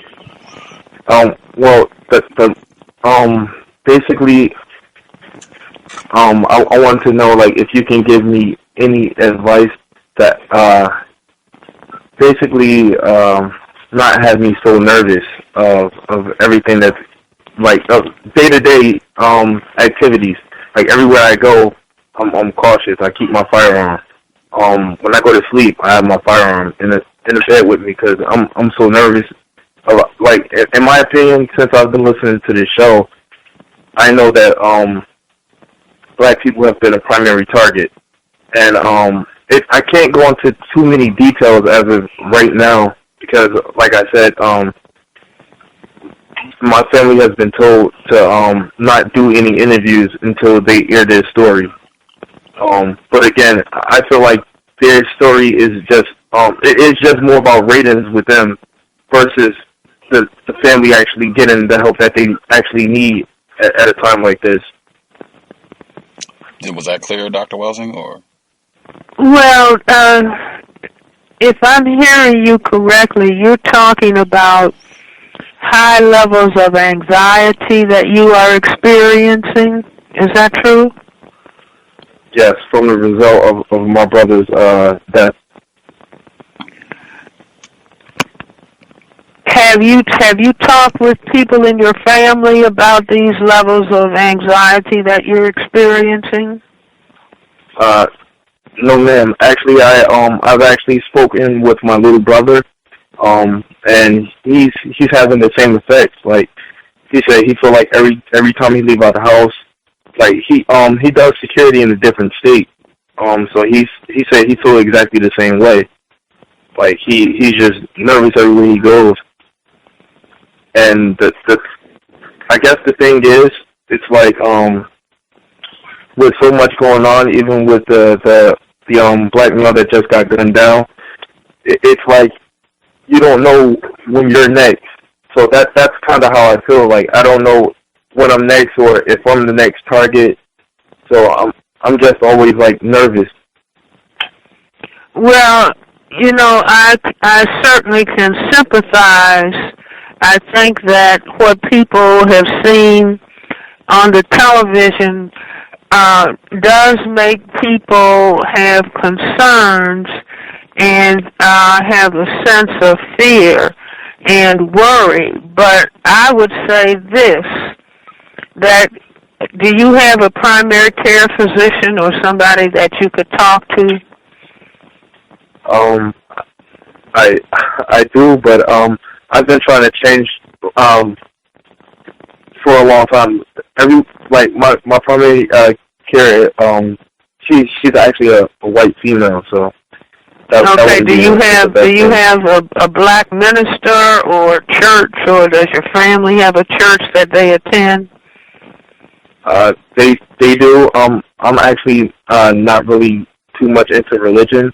However, I did get a number of a West African therapist. He's in a different state.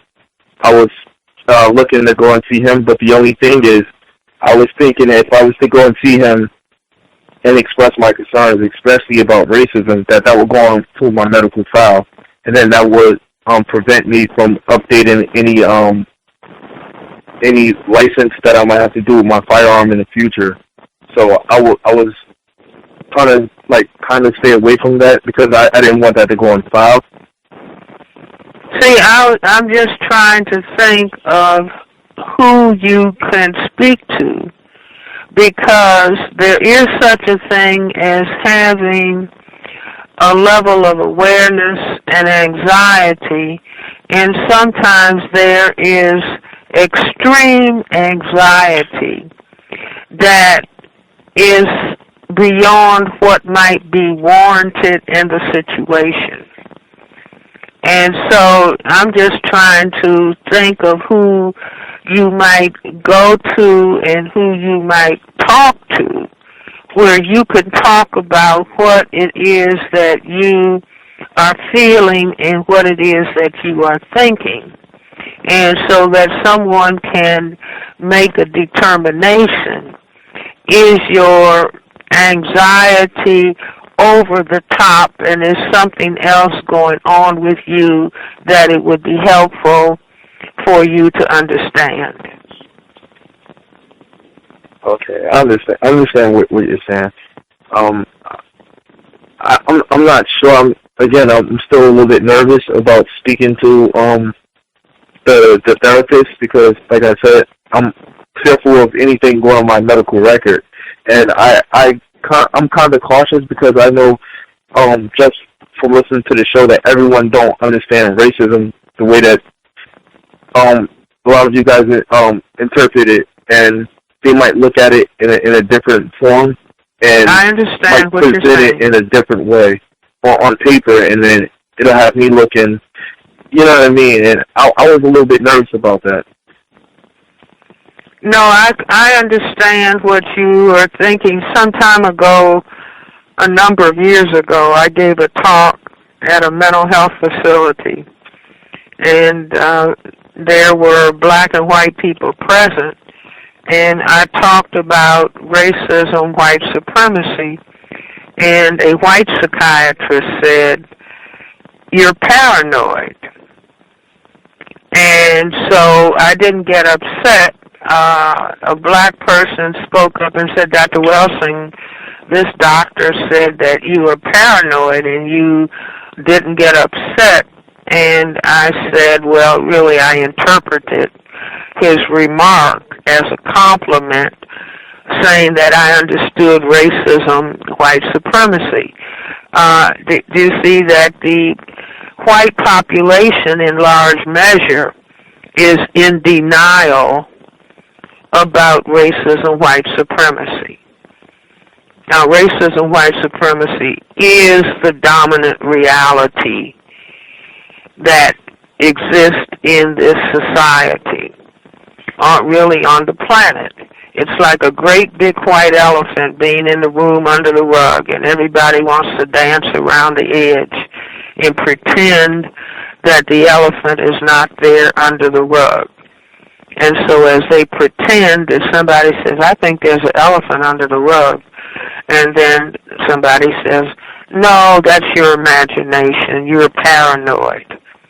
Do you see? So there is a problem for large numbers of black people who would like to talk about their experiences being victimized in a system of racism, white supremacy.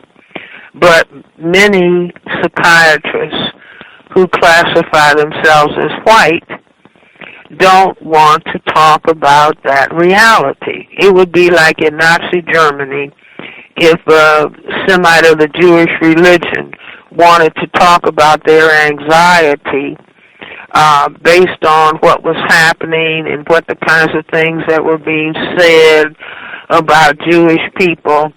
And if the person attempted to go to a German psychiatrist and the German psychiatrist was not going to admit that anti-Semitism was controlling the society, then the person would really feel uncomfortable if that was the only psychiatrist in town going to that particular psychiatrist. So we do have that problem. I can understand.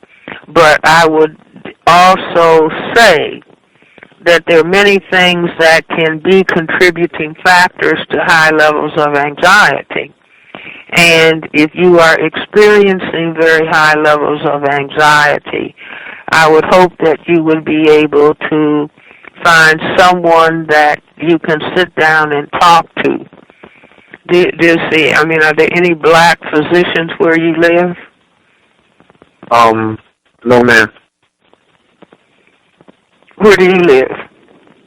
I live in Bethlehem, Pennsylvania. I actually moved from Irvington, New Jersey, about 8-9 years ago. Okay, do they have any black psychiatrists in Pittsburgh or black psychiatrists or physicians in Philadelphia? Possibly. I haven't looked into that. Do you see what I would say? You know, like if you could talk to, if they're close friends or family members or ministers or, you know, social workers or whatever, if you could, you know, if you are really being made uncomfortable about the level of anxiety, that you try to find someone that you can talk to. Okay. Thank you, ma'am. I really appreciate it. You're quite welcome.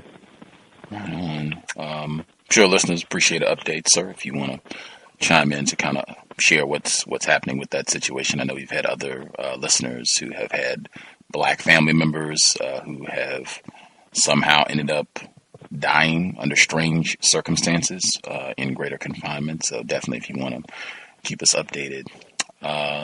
The caller, retired firefighter in Florida. Did you have a question for Dr. Welsing? Your line should be open, sir. Yes, sir.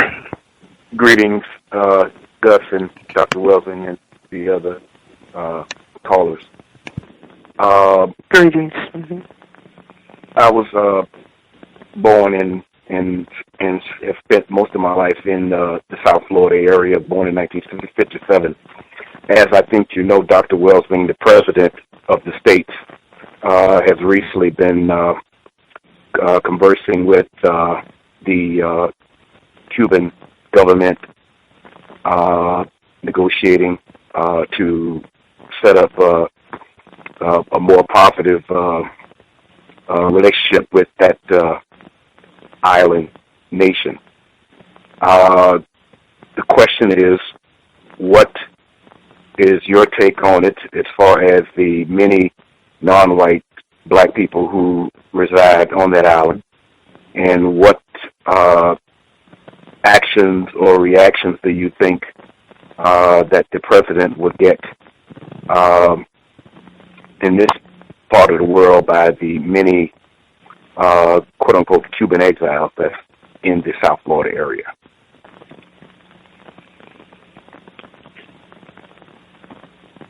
You're asking me what kind of reaction do I think the president will get from the population in South Florida? No. Of white Cubans? The first part of the question was how do you think it would affect the many non-white black people who reside on the island of Cuba? And what do you think the actions and or reactions would be of the Cuban exile community that resides in the South Florida area? Well, that's a little bit difficult for me to answer that second part, the reaction on the part of the Cubans that are in South Florida. One of the things that I hope will come out of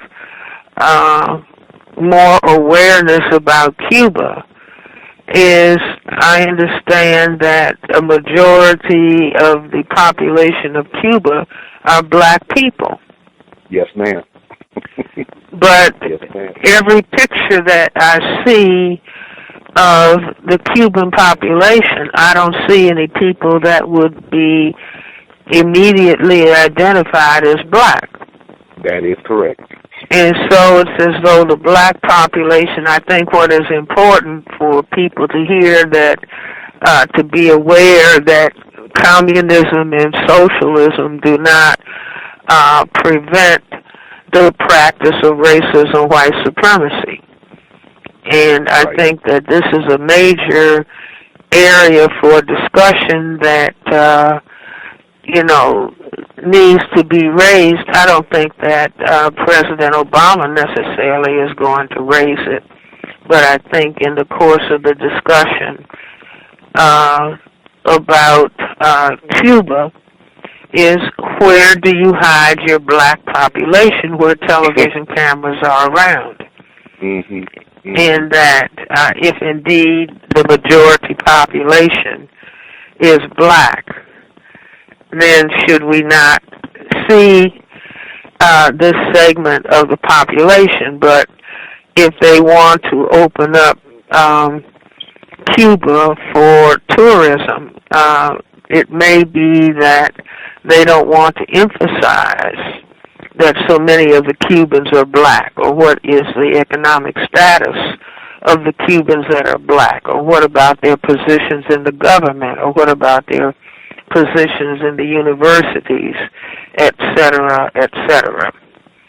But I don't really have a comment about what the Cubans in South Florida will think. I don't know whether they are feeling that they had property confiscated during the revolution and they want their property back.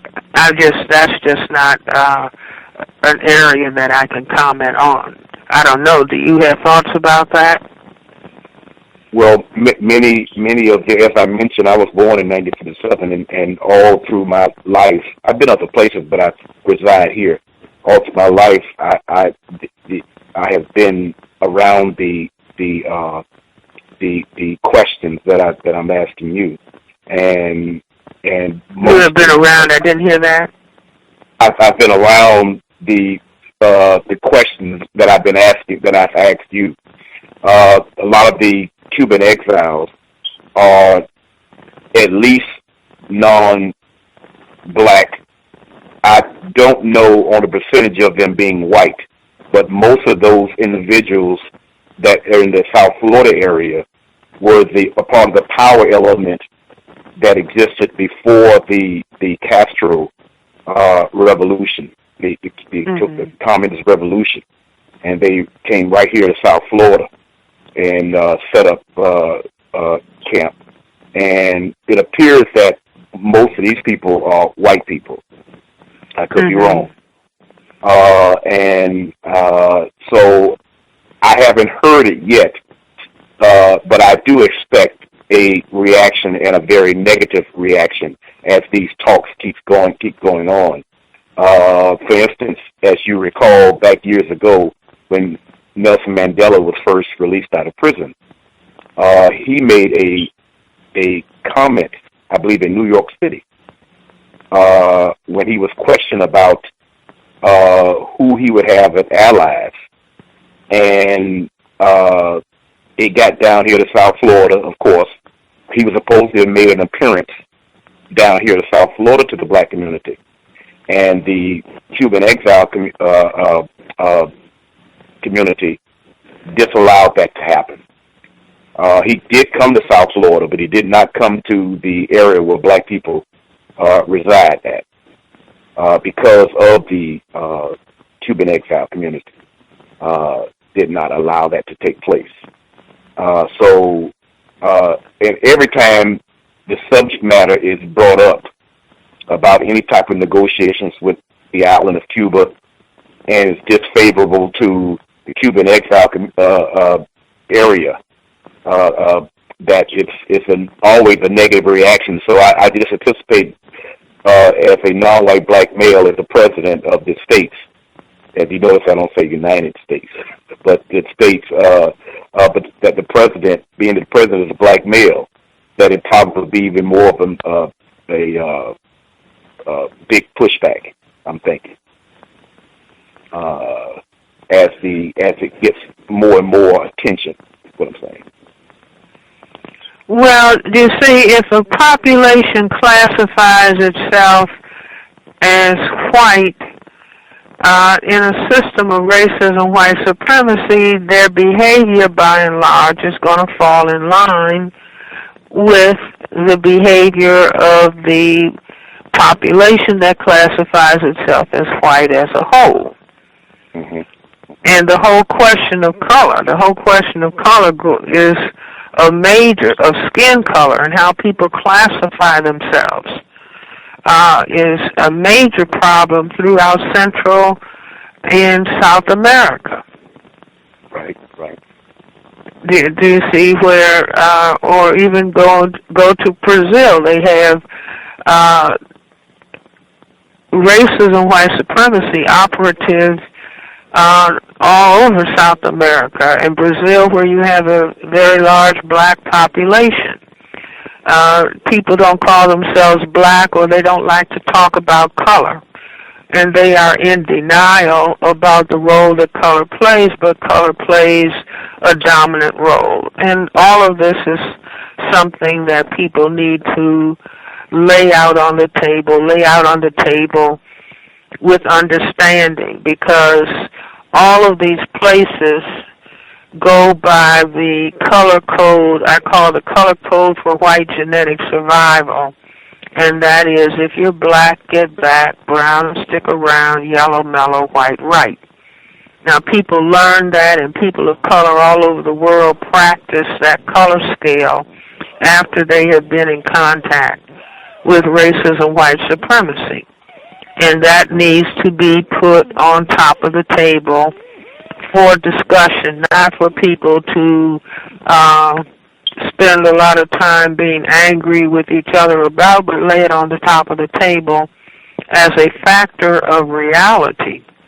Do you see? Because the more color you have, the greater your genetic potential to cause white genetic annihilation, and that's why that kind of color code exists, and that's why people are taught consideration of what's beautiful and what's handsome based upon the color code for white genetic survival, with white being at the top and the lesser colors until you get to most color. And that's looked upon and put at the bottom of the barrel, so to speak. But you see, if white people want to dress up and look sophisticated, they don't put on white, they put on black. Right. Thank you. Right on. Thank you. Mm-hmm. Appreciate that. Caller in Florida. We had just played a report from NPR, I guess, for folks who tune into the Saturday broadcast. We try to catch up on news. And the report they had, it was talking about Cuba and racism specifically in Cuba. And they wrote, one of the biggest mistakes that our government made was to declare that there was no more racism in Cuba.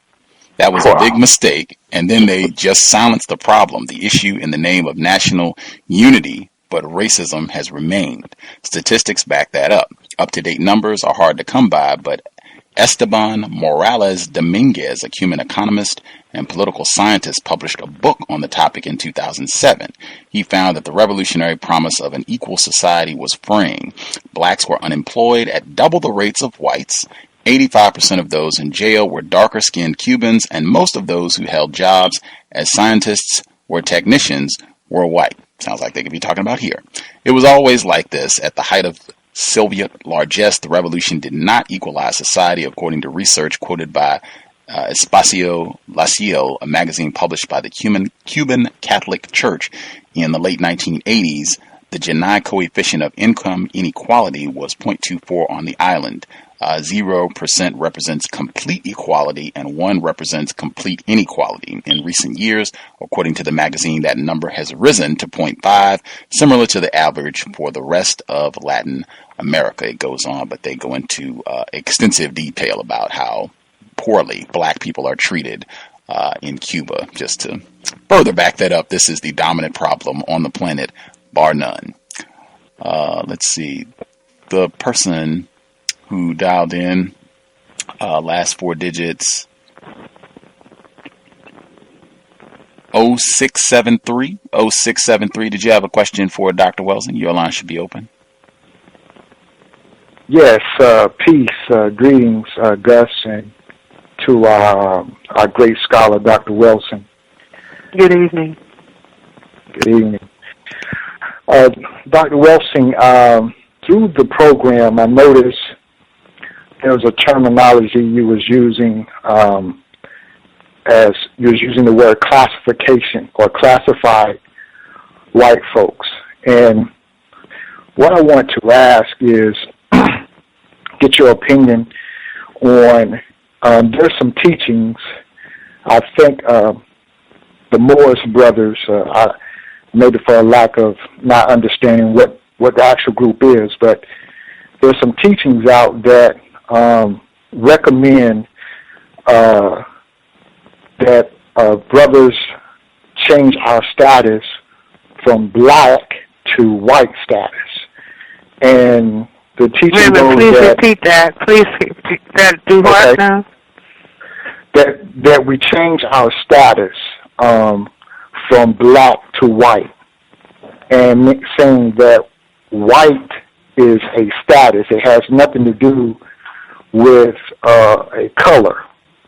And so, like, legally, there's some teachings to say legally go out and make efforts to change your status to white. And they even go on to say, some even call themselves a free white person. Some would even do little chants or in greetings say, white power. But they're saying that white is a status. It has nothing to do with color. And I noticed you was using the terminology early in the program. You would say classified white person or whites. I was just wondering, one, I guess, have you heard of this kind of doctrination? And if so, what's your opinion of it? And maybe if you could give a little clarity on what do you mean when you say classified white person? I say I use the terminology people who classify themselves as white. People who classify themselves as white. Now, there's a Chinese proverb that says the beginning of wisdom is to call things by their correct name. And a problem is not solved by saying, like some people will say, I'm going to play chess, and because the game of chess is played with white moving first, I'm going to be at the chessboard and have black move first. that doesn't, I mean, still the game of chess is what it is, and as it's played all over the world, the white side of the chessboard moves first. And so if one is going to play competitive chess, then they will have to, comply with the rules. And it's no different than in football or basketball, where the home team wears white and the other team wears colored jerseys, to the extent that that's carried out. And so I say that the problem of racism, white supremacy, is a problem that exists. It doesn't go away. If black people say, I'm really not black, I'm white. Or if somebody says there's such a thing as female oppression. So the reason, what the females decide to do is to call themselves males. Does that solve the problem, as opposed to analyzing in depth why might females be oppressed if that's the reality? So I don't really know in depth about people who are thinking that by changing words they can change the reality. You see, that would be like the prisoner.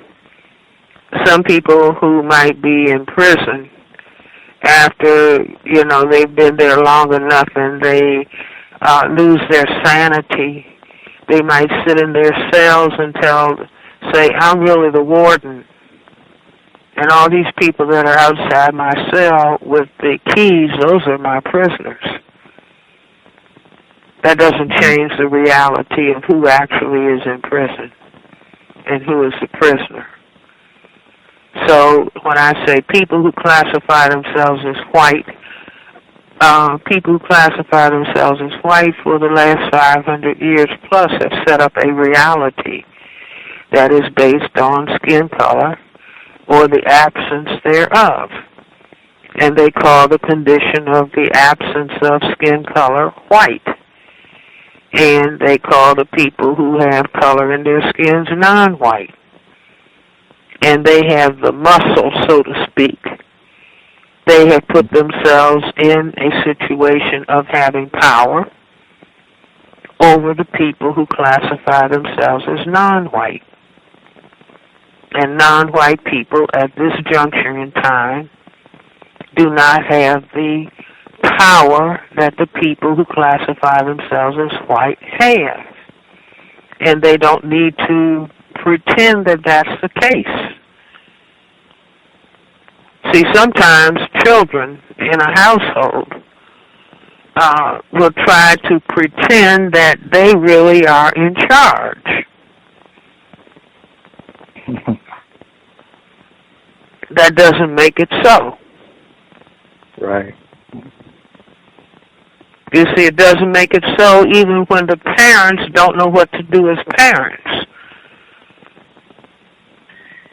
And so the children are effectively running the household. But if the legal apparatus finds out that their children doing whatever it is that they want to do, and the parents are not doing their job and responsibility in taking care of and protecting the lives of the children, then the parents can be charged with negligence. So again, some black people have said, I'm not black, I'm a Moor. Right.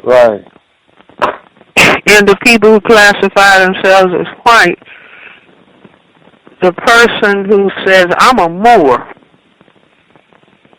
and they get in their car and they drive on the highway and some lights start flashing behind them. And a white officer appears at the window and says, nigger, give me your driver's license. And the person starts saying, I'm not a nigger, I'm a Moor. And the officer might say, I don't care what kind of nigger you are. Get out of the car and get on the ground.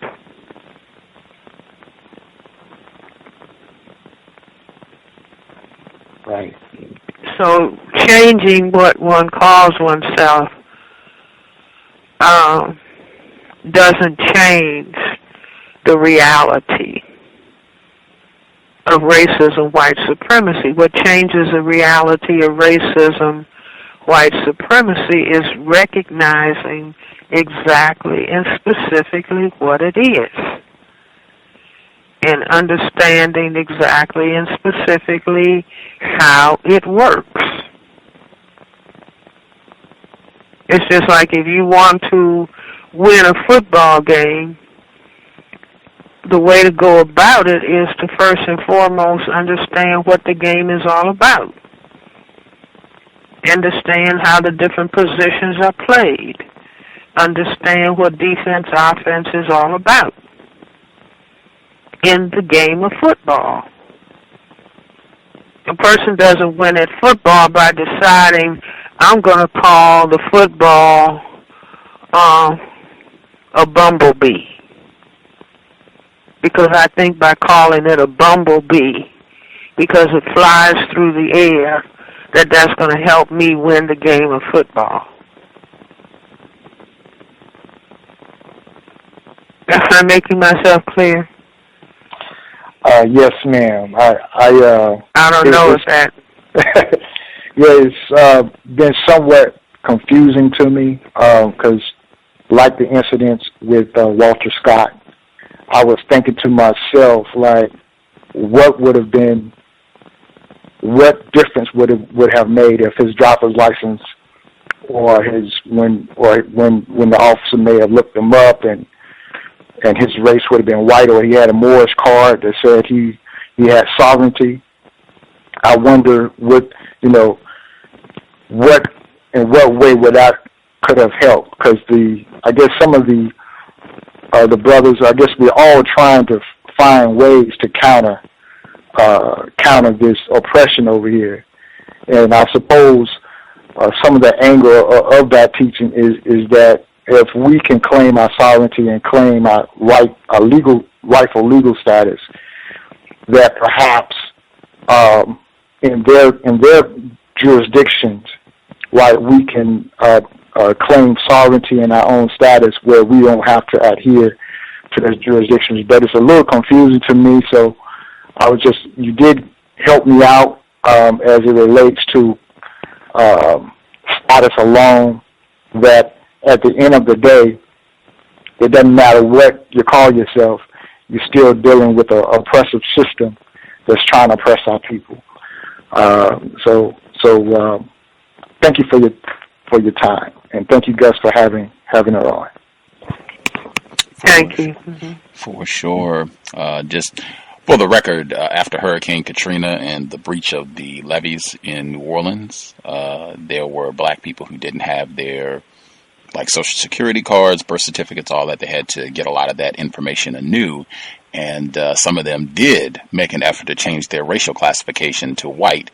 And it went to the court, and a white judge decided that they could not do this. But this was reported online that this happened. So I think Mr. Fuller talks about that all the time as well, that at the end of the day, racist man, racist woman, they decide the classifications in terms of who gets accepted as white. So that's definitely one to keep in mind as well, in terms of thinking we can just switcheroo and that'll solve the problem. The caller at 9451. Did you have a question for Dr. Welsing? Is this Thomas in New York? Hey, how are you guys? How are you, Dr. Welsing? I'm fine. How are you? Mm-hmm. I'm doing good. It's good to hear from you again. I missed you in New York. I was very angry. I got there I got there early, but it was too late. They ran out of space. They turned me away. I was like, I had a few questions for you. Your theory on race is just so eloquently written in ISIS paper. It's excellent. It's the most logical theory I've ever heard on it. And anytime another black person asks me, why do I think white people are racist, I ask my thoughts on it. I always, in my own way, give them, your theory. And they always look very fascinated, like, wow, I never thought of it that way. My question to you is, when you first came up with this theory, how did other blacks respond to you? Well, I think the response was,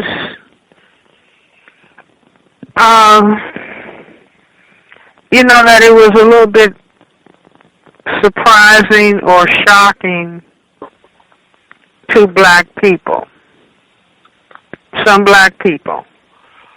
But, I still have people occasionally come up to me and say, Dr. Welsing, I first heard you 20 years ago, and I knew you were crazy. Now, 20 years later, I understand what you're talking about. I interestingly had a colleague in psychiatry say that to me in 2013 when I gave a paper at the medical convention, because I've always given papers on racism, white supremacy. And he said, a learned black psychiatrist, he said, Francis, you have given a paper every year for almost 40 years, and I'm finally understanding what you're talking about. And I was denied tenure at Howard University College of Medicine because the dean said, your paper on racism, the Cress theory of color for confrontation, doesn't make sense. It doesn't make sense to say that white people are envious of black people because of their color. Now, that was a tragic statement because I said, I have a lot of communications from white people who said, you're right, I always wish that I had color. And so different kinds of responses, I would say that the major worry and consideration, because we are victims in a system of racism, white supremacy, black people do a lot of worrying, and perhaps rightly so. What do white people think? And if white people are unhappy, then black people's primary duty is to see that white people remain happy, because black people are subject to white people. White people control whether black people can have jobs, or whether black people can get loans, or whether black people can stay in business if they have a business. All of the civil rights organizations are dependent upon what white people think, because if those organizations need money to have conventions, that money comes primarily from people who classify themselves as white. So reactions don't necessarily have to do with whether something is correct, because I didn't make up the fact that white skin is a genetic recessive state. This is established in the field of genetics. Or that black is a genetically dominant. This is not Francis Welsing's made-up science. This is scientific information coming from people who classify themselves as white. What I did was interpret it in a different way than the white people had looked upon it themselves in the past. You see, or the fact that whites are a tiny minority on the planet. Francis Welsing didn't make up those demographics. You see, or that white can be genetically annihilated. That's what President Obama represents in his person. His father was a black man from Kenya, his mother was white. And you mix a dominant plus a recessive and you get a dominant. This is not Francis Welsing's genetics, but Francis Welsing can give her interpretation of what it means. So, sometimes black people have to wait and see, well, how do white people react? many times I've given lectures, and you give a lecture at a college or a university, and so you have some black students there and many whites and many white faculty people, and I said, when I leave, when you go to class the next day, a white professor might say to you, what do you think about what that Dr. Frances Welsing said at the program the other day? And so I tell the student, you can feel free to say, I don't know, she may be crazy. Because if you say, I agree with her, you might be put in the position of failing the class.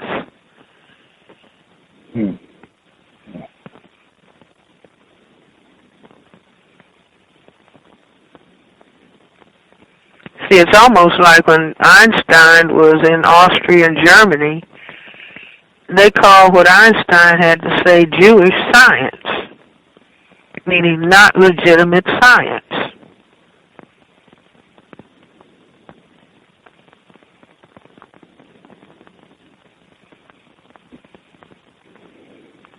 And I had another question for you. I'm sure you spoke on it. The guy that got shot in the back 8 times made the news. The videotape, everyone saw it. But after that, in 2 incidents where it's a white man being beat up by the police, some police on horses, appeared to be in California somewhere, and there's another video where it's a white guy. White people are fighting, and the cops are trying to break it out, and I believe they shot someone in that instance too. I believe a cop was also shot there. But do you think they're trying to make it look like, oh, this is just not a black problem? Do you think that's what they're trying to do? Yes. Okay, that's what I think they're trying to do too. Exactly. That was precisely my thought. See, but even if they show a number of instances where a person who's classified as white is being abused by the police, the incidents, the number of cases in which that takes place is minuscule compared to what the black experience is. You see, I mean, they've lynched white people in the history of the United States, but that doesn't compare with the frequency of lynching and castration done to black people. So those are the exceptions that prove the rule.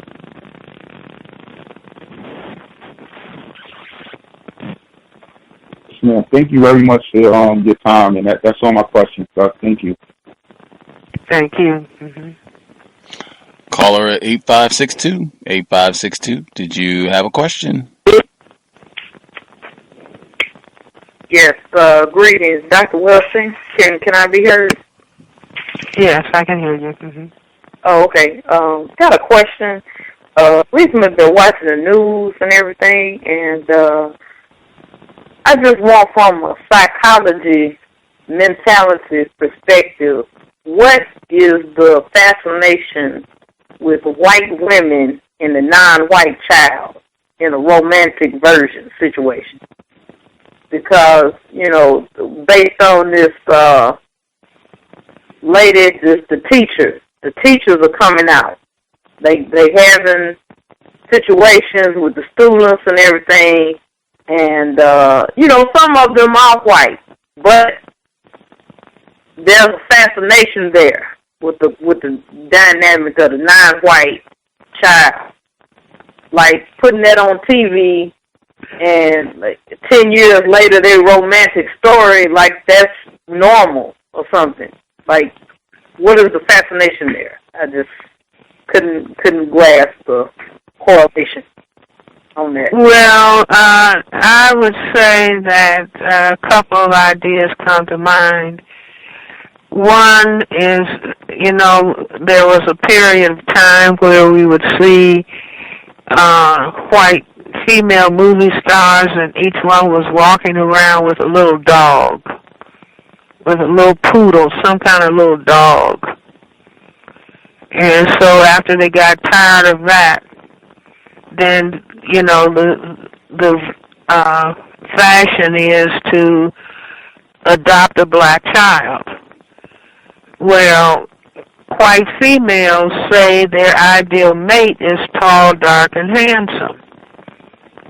And so at one level, conscious and or subconscious, people who lack the ability to produce color have the fantasy of liking, you know, wanting to have a product of color or wanting to walk around with the latest style, having a child of color.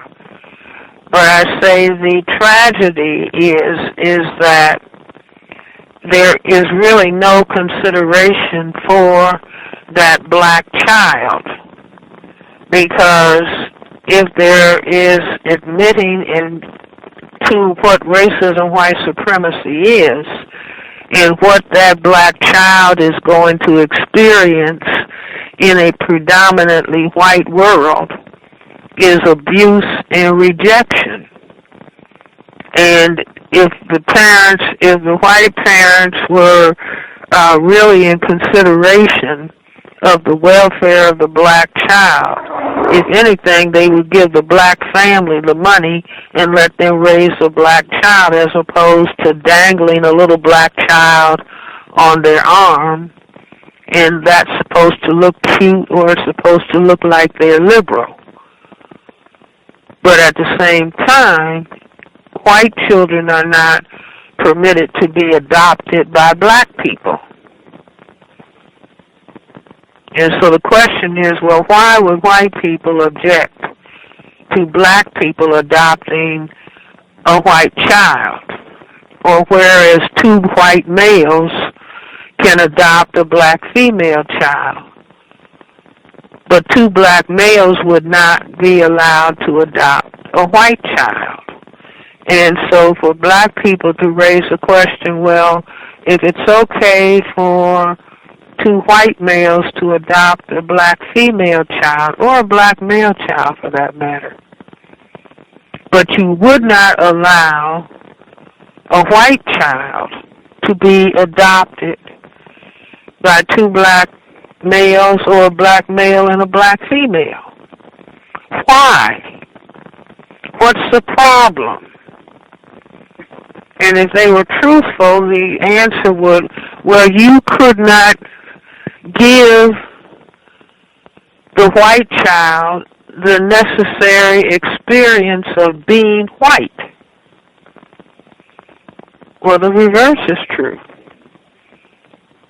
Two white people cannot give the black child the experience of being black, or prepare the black child for dealing with a system based on racism.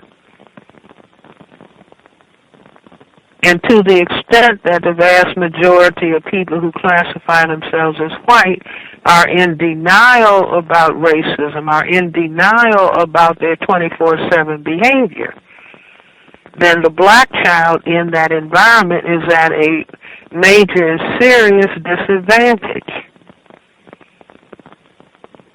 at a psychological disadvantage, an emotional disadvantage.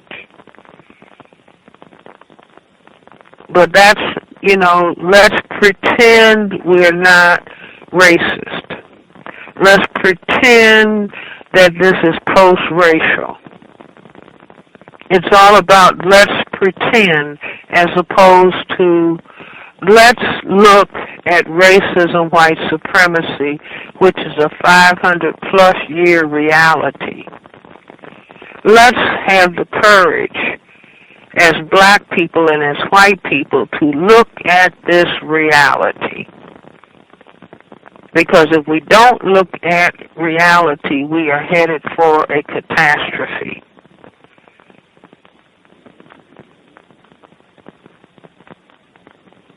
Yeah, I can agree with that, because the people that I saw on 2020 the other day with the student and everything, that boy is 31 years old. He works at Lowe's, and he seemed like to me he just been kept in a coward position. In other words, he can't grow, quote unquote, grow up. The boy worked at Lowe's. He got 2 children. He didn't finish high school. Now, how he didn't finish high school and you call yourself a teacher? It's just, and the lady is 53 now. So it's like, I don't know, but you did shed some other light on it. I just want to know, the psychology behind it. Just, I didn't understand as I was looking at that on 2020 the other day. What did they call the program? It's 2020. It was with Barbara Walters, the situation where the boy, this boy was from Fiji. Tonga, he's Samoan. Fiji. That's what he is. Mm-hmm. Yes, mm-hmm. He's Samoan. And so the boy married, he had sex with the woman that had 4 other children already. She was married. And the boy had sex with the lady. The teacher had sex with the child. Yes, with the child. And they put that on TV like it was just normal. Now, and everybody was supposed to be embracing their relationship. And the boy was 13 when they had sex. And he was 15 when she had a child by him. And then the other child that she had was born behind bars.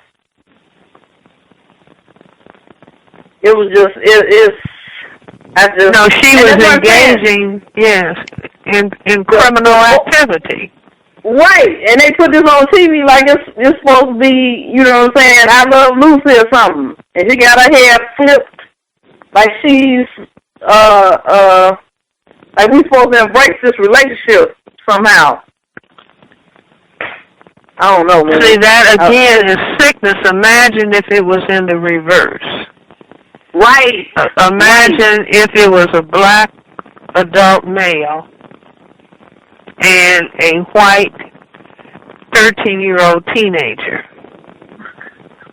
See, he would be fortunate if he was alive enough to stand trial. Right. Mm-hmm. But if it's the reverse in a system of racism and white supremacy, then it's given validation. And basically saying you can do anything with a black person. You can do anything with a black child. Their life is just expendable and no... Okay. They talking about he had a troubled family life and all this type of stuff, but it was his mother, when that lady went to prison, it was his mother that took those children. Now, how he have a troubled family life? They left, in other words, they left him out and they glorified their white queen. They uplifted, in my opinion, they uplifted their white queen. They took an hour and just glorified this lady like she didn't do anything wrong. It was just, and she wants her sexual, because you got a sex offender status once you come out of prison. This lady want her sexual offender status reformed. Removed. Yes, the lady wanted removed. Oh Lord. And then she talking about she taught math and all this old type stuff. And I'm like, whoever let you teach anybody after that was, I don't know what they were thinking about. No, well, you are right to certainly be offended. I'm offended that would happen. The Mary Kay Letourneau situation, that's the white woman's name, the child rapist, that's her name. It was a very popular case when it first happened right here in Seattle a few years back. The caller at 9298, did you have a question? Hello, Gus and Dr. Fritz. This is Cress Welsing. Yes, I can hardly hear you. Uh-huh. Oh, I apologize. I'll speak up some. I was just saying hello to you and Gus. Yes, hello. Mm-hmm. Thank you for being on the program tonight. I have some questions about black male and female blaming each other regarding I didn't hear the word. Black treated. male and black female, what now? Blaming each other in regards to how racist white supremacy affects us. Okay. And I'm just trying to understand the mindset of it. With the latest victim being killed and shot down, the mother was on Anderson Cooper. A clip was released of her singing hymns. And she's grieving, of course. Many people are saying that this type of reaction is what causes racism, white supremacy to continue, and for whites not to be accountable for the death.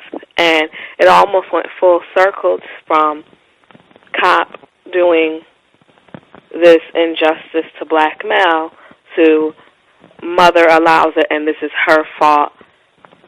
She doesn't care about her child. I just find that interesting that as the conversations continue, a lot of times in the end black persons or non-white persons begin to blame themselves for the injustice that was done to them. And I'd like to have your perspective on why this is happening and how to stop it from occurring so that people can stay clearly focused from happening. Well, I believe that black people need to have an understanding of racism, white supremacy as a total system structure, and they need to have a specific definition of what it is that they are talking about. In other words, to have an analysis and definition about what racism is and why it is pervasive. And I'm just going to read my definition. It's one paragraph. I say it's the only one paragraph comprehensive statement about racism, white supremacy. Racism, white supremacy is the local and global power system and dynamic, structured and maintained by persons who classify themselves as white, whether consciously or subconsciously determined, which consists of patterns of perception, logic, symbol formation, thought, speech, action, and emotional response, as conducted simultaneously in all areas of people activity: economics, education, entertainment, labor, law, politics, religion, sex, and war, for the ultimate purpose of white genetic survival and to prevent white genetic annihilation on planet Earth, a planet upon which the vast and overwhelming majority of people are classified as non-white, meaning black, brown, red, and yellow, by white-skinned people, and all of the non-white people are genetically dominant in terms of skin coloration compared to the genetic recessive white-skinned people. In other words, this is what racism, white supremacy is. It is a power dynamic for white survival on planet Earth. And this is why we see the symptoms of that. I mean, this definition, the implication being that it is necessary for this system to be able to kill black males as the perceived threat to white genetic annihilation, and to be able to do that with justification, justifiable homicide. And so if black people are proceeding with, this is what we are talking about, it is this system and its necessity that is causing all of the things that we refer to as discrimination, racism, from 500 years in the past up to the present including the enslavement, including what is called Jim Crow, including all of the things describing the relationship between white people and black people for the last 500 years. You see, so if black people gave themselves this platform to stand on, then they would not be in the position of having to move in a circle and ultimately blame themselves for the problem, as people who classify themselves as white deny that they're doing anything to cause the problem in the first instance. And so again, if we're not proceeding with an analysis and a definition of what it is that we're talking about, then we will be moved around in a circle, and we will be moved around in a circle of confusion, in our own confusion. Okay, that makes sense. So having a clear definition and goals of what you would like as an outcome of maybe a conversation or an action to deal with racism, white supremacy should be at the forefront. Exactly. Okay, that makes perfect sense. This was something that I was noticing of how the confusion in the circle continues of, well, maybe black people kind of cause this on themselves because. See, they might say black people are killing other black people. Black people are name-calling and calling each other niggers. Well, black people are doing these things because of the situations that they have been put in by the system of racism, white supremacy. In other words, if black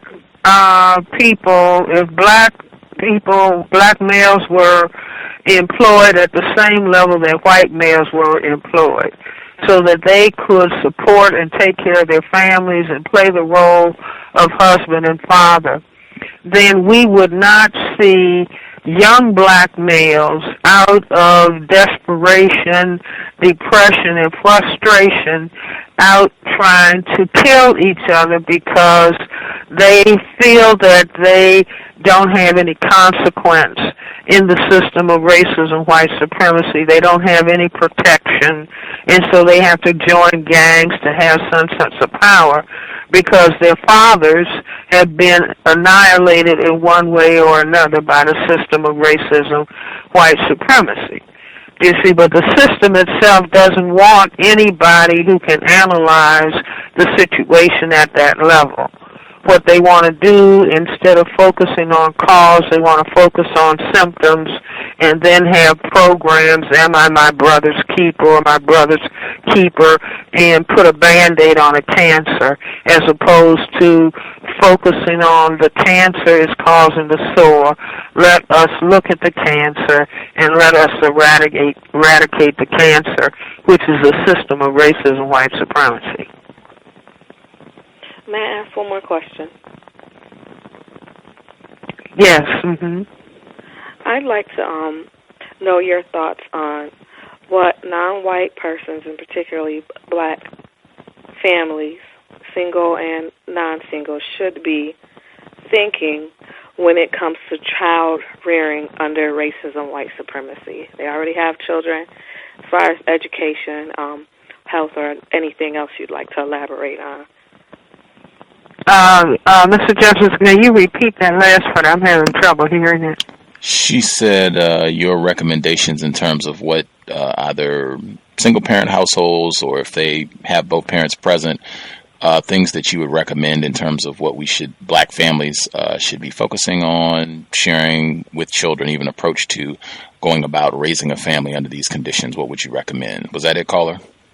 Yes, that's very correct. Right on. Okay, I think that all black people need to begin to understand racism, white supremacy in depth, because that is the power dynamic environment that we find ourselves in. Number two, that the system is not structured for the maximal development of the black genetic and constitutional potential, just like the system is not structured so that black males and black females can stabilize a marital relationship so that children can grow up in a mature, secure environment. But because the system is not structured to do that, because then you would produce highly functional people. The system doesn't want black people to be in a highly functional state because they are perceived as a threat to white genetic survival. But that is what black people have to be determined that they are going to do. And so if I could wave a magic wand, black people, and you know, this is shocking to many people to hear, but I would say if I would wave this magic wand, black people would not have sex until they were married, and they would not be married until they were 30 and 35, and no more children no closer together than 3 years apart. And for the first 30 years and 35 years for males, they would be in school, and they would be learning, and they would be learning skills so that they could function in a mature manner. But because of the dynamics within the system, we have large numbers of very young people single giving birth and attempting to take care of children under the conditions of racism, white supremacy. And it's impossible for a very young person to take care of a child for 25 years and stand that child on its feet. And it's not possible for a female person alone to give a male child the confidence in being a male person. They could be a wonderful, caring parent, but they're female and they cannot train a male how to be a male person. And so trying to set up conditions, even though the system of racism, white supremacy, is continuous, at least at this point, how are black people going to produce a product and have some control over what that product is going to do? Well, then that requires military discipline, like I have said. Put sex, no matter how magnificent sex might be, it needs to be brought under military, self-military control, so that the end product is not someone who's going to end up failing in school and being put in jail because they don't have their behavior package together, because the parents did not have the maturity, the knowledge, the wherewithal to give them security under the conditions of war, which is what racism, white supremacy is, as it relates to black people.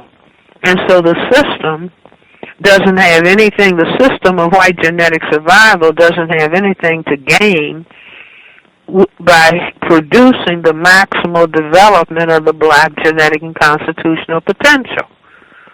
The system has everything to lose if black people are highly developed. And so black people have to think through, work out, have the understanding and the level of self-respect that they are going to produce such conditions for themselves, sacrificing. In other words, what I feel like doing is not what I do. I do what I need to do to change a system of injustice to a system of justice. And black people need to decide that they are going to produce immaculate behavior because they want to do so as to defeat the unjust system of racism, white supremacy. But certainly, you see, but all of the music and all of the so-called entertainment that black people are exposed to is like make a joke of sex, treat sex any old way, call people bitches and hoes and gangsters and thugs and dogs and bow wows, meaning training people to demean and degrade themselves, and most importantly, to make a joke out of sex. And I say when people play with sex, the joke is on the offspring.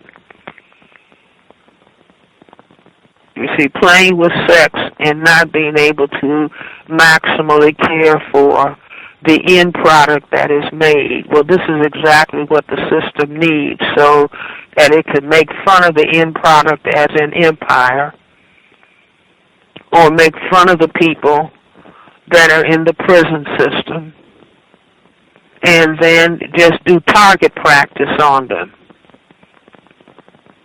That's what the system is about, and black people have to begin to understand the system in such depth that they are then able to transform their behavior relative to the goals that they want to achieve, meaning replace racism, white supremacy with a system of justice. And justice meaning no one is mistreated, no one is allowed to be mistreated, and those who need the most help get the most help. Thank you very much for that clarification.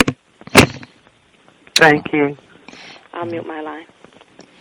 I want to nab your whole evening. There were a couple other folks who dialed in, but if you have time to get them, that's fine. If you have other things on your schedule, that's fine too. No, let's take 2 more questions. Okay. The person at 9769, your line should be open for Dr. Welsing. Did you have a question? Let's see, 9769. Are you with us, sir or ma'am? Hello? Yes, sir. Hi, Dr. Welsing. Hi, guys. Greetings. Hi, how are you? Oh, I'm doing fine, thank you.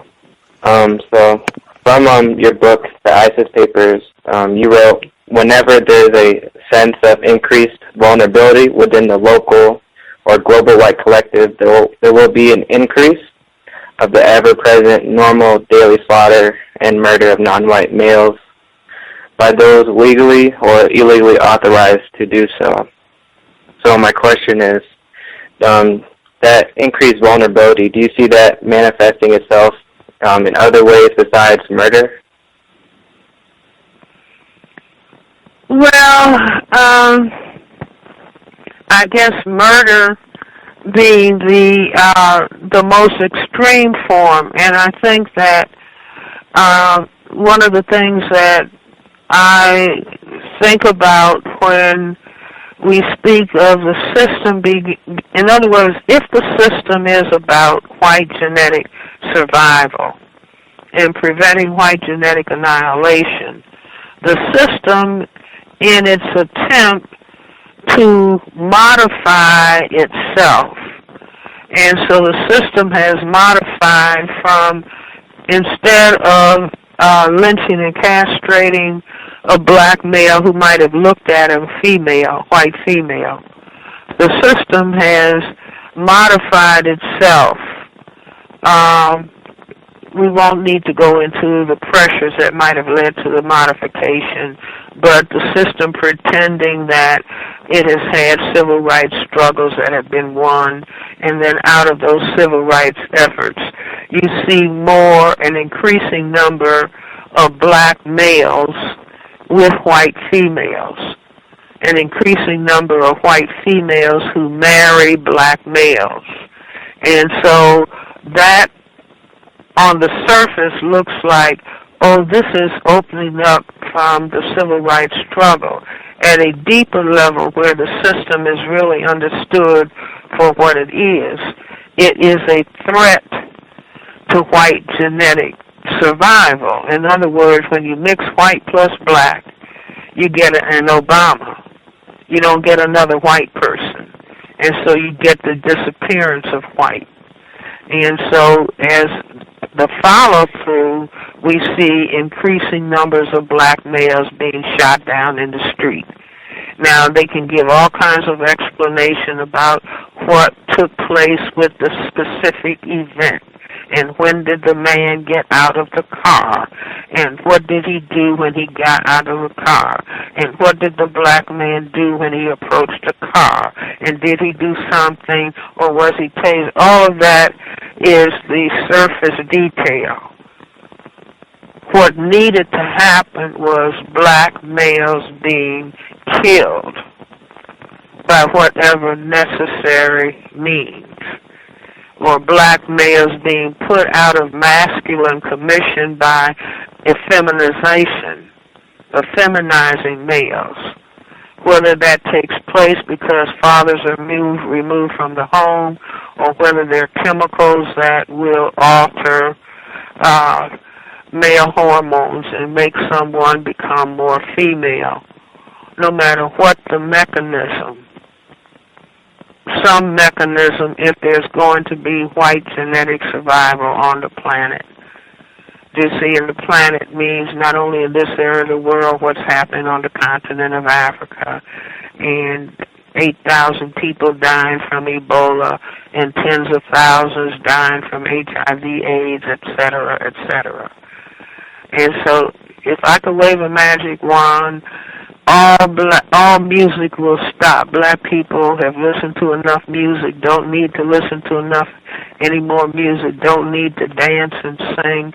They just need to be quiet and be serious so that they can think and reflect about what is happening to them, what is happening around them, and what it is that they are going to do. See, black people, I say that black people, if they understood specific behaviors of self-respect, could begin to annihilate racism and white supremacy. See, racism and white supremacy means people behaving like Empire, behaving like Atlanta Housewives, behaving like the images of people in this magazine, Hip Hop, where the most grotesque images I've ever seen in my life of black people. And this is what black people are programmed, what they're supposed to look like and how they are supposed to behave and how they're supposed to think. If black people said we're going to just, and these are individual black people deciding, taking the behaviors that were first laid out by Neely Fuller Jr. in his book on counter-racism, stop name-calling one another, stop gossiping about one another, stop squabbling with one another, stop cursing one another, stop snitching on one another for reasons of personal gain, stop being discourteous to one another, stop being disrespectful to one another, stop stealing from one another, stop robbing one another, stop fighting one another, and stop killing one another. If black people, just as individuals, decided that they were going to marshal and codify their behavior, just individuals deciding, not belonging to any club or paying any dues, individual black people thinking, I want to make my behavior an impeccable instrument that is going to have an impact on racism, white supremacy. Racism, white supremacy benefits when black people are fighting and killing each other, are being discourteous and disrespectful to one another. And so black people say, no, we're going to modify these behaviors. And I add to that list, stop using and selling drugs to one another. Stop black children from thinking that as children they can be adequate mothers and fathers. Stop throwing down trash where black people live, work, and play. Stop making dirt and filth the norm. Stop believing in welfare, believe in prosperity. Stop pretending that racism, white supremacy does not exist. I'm going to repeat that. Stop pretending that racism, white supremacy does not exist. Stop allowing racism, white supremacy, causing black, brown, red, and yellow people to be divided. And so those are behaviors that I say are reflective of, first and foremost, countering racism, white supremacy. They reflect having black mental health and black self-respect. And so if black people were to understand racism, understand the importance of making their behavior, making each person an instrument of impeccable behavior, just behavior reflective of self-respect. See, racism and white supremacy flourishes as long as black, brown, red, and yellow people do not respect themselves and do not respect one another. And so black people just concern ourselves with black people. What are we doing as black people? And, you know, black people talk about we need to have our own country. And we need racism and white supremacy is not giving up its territory to black people. But black people can decide as individuals their country is where their feet are planted. The country that they're going to take charge of is where their feet are planted, meaning where I stand is my country. And my country is going to be about me as a black person respecting myself and respecting other black people. That's my stand. That's where I stand. I have a knowledge and understanding of the system of racism, white supremacy. And where I stand is going to be counter-racist grounds. I'm not spending any time and energy hating white people. See, white people have asked me, Dr. Welsing, if you say that white people are a tiny minority and people of color, the vast majority of people on the planet, how is it that we as a minority, tiny minority of white people, control the majority of non-white people? And I say, well, number one, let's consider you could be smarter than everybody else. But I don't think that that's the case. I think that once you realize that you were a tiny minority on the planet, starting with Christopher Columbus circumnavigating and then all of the explorers and discoverers who found out that the planet was filled with colored people, and after you discovered that white could be genetically annihilated, and then you determined that to prevent that from happening, you had to be in control of all of the colored people. And the colored people didn't have a problem of fearing that they could be genetically annihilated, so they didn't understand where you were coming from. And so to the extent that you can dominate the planet and control how people think, give them the image of God as your image, so they're all worshiping some white God, then you control their behavior. And you have them hate themselves and to love you. And so you might be a tiny minority, but you have effectively, by controlling the thinking and the behavior of the non-white global majority, you have them hate themselves and love you. And you train them to fight and kill each other and to love you. And so then you become the power dominance on the planet. But that can change if the people of color begin to understand, like, oh, wow, we didn't understand before. So now we understand, and that just becomes a question of what do we do as individuals with our behavior. And if even if you took every black person in this area of the world, and every black person decided to be the master of the country where their feet are planted, you see, and to control the thinking in the brain computer that sits atop their necks,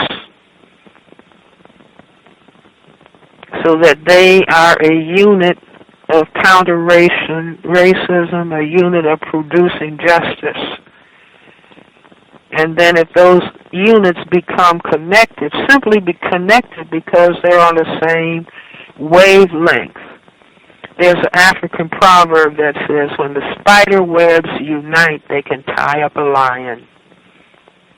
When the spider webs unite, they can tie up a lion. And so if the individual black people, they don't have to expect white people to give them some land and country. They don't even have to get reparations. All they have to do is be transformed by the thinking of their minds. Be ye transformed by the renewal of your minds. I think that's some chapter and verse in Romans. Be ye transformed by the renewal of your mind. Stand the ground where your feet are. Determine what your brain is going to think about. See, we are so bad off as a people that first they taught us to entertain ourselves by calling ourselves bitches and hoes and gangsters and thugs and dogs. And now they've stepped it up in giving us the images of a black woman effectively a hoe to a white president. And then black people set up clubs to look at that as though, you know, being Sally Hemings to Thomas Jefferson is something great and something new. I mean, we're completely lost and we're out of it. But that can change in a minute. See, if enough black people decide they're not looking at empire anymore, because people who classify themselves as white are looking at that and say, this is a planet of the apes. That's part of the listening audience. Part is looking at it saying, this is a planet of the apes. And other people are looking at it and thinking that they're movie stars. But that can change. That can change overnight.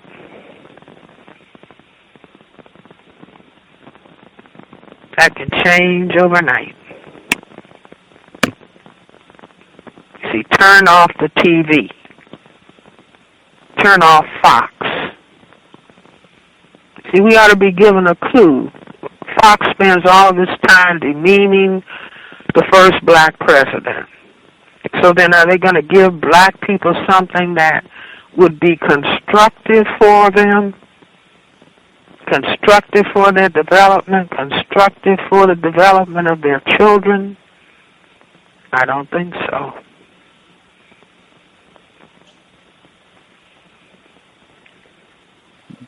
Well, I think that's all, Right on. Mr. Jefferson. Thank you. Right on.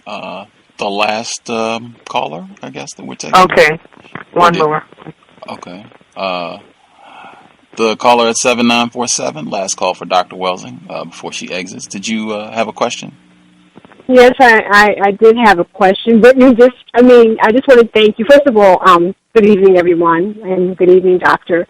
Every question I had, and that was, the last one was on reparations, you already answered. So I just want to really thank you for being on the show. Oh, and I do have a question. Have you ever been on Oprah or Gail Noble? Because this is, sad as it's now, this is the first time I've heard of you. No, I don't know if a long time, many, many years ago, if I was ever on Gail Noble's show. Maybe so. I might have been on his radio show a long time ago. I don't really remember. And I was on Oprah's show a long time ago before she became Oprah, when she was on the Baltimore channel. She had a co-host, and I was on that program briefly.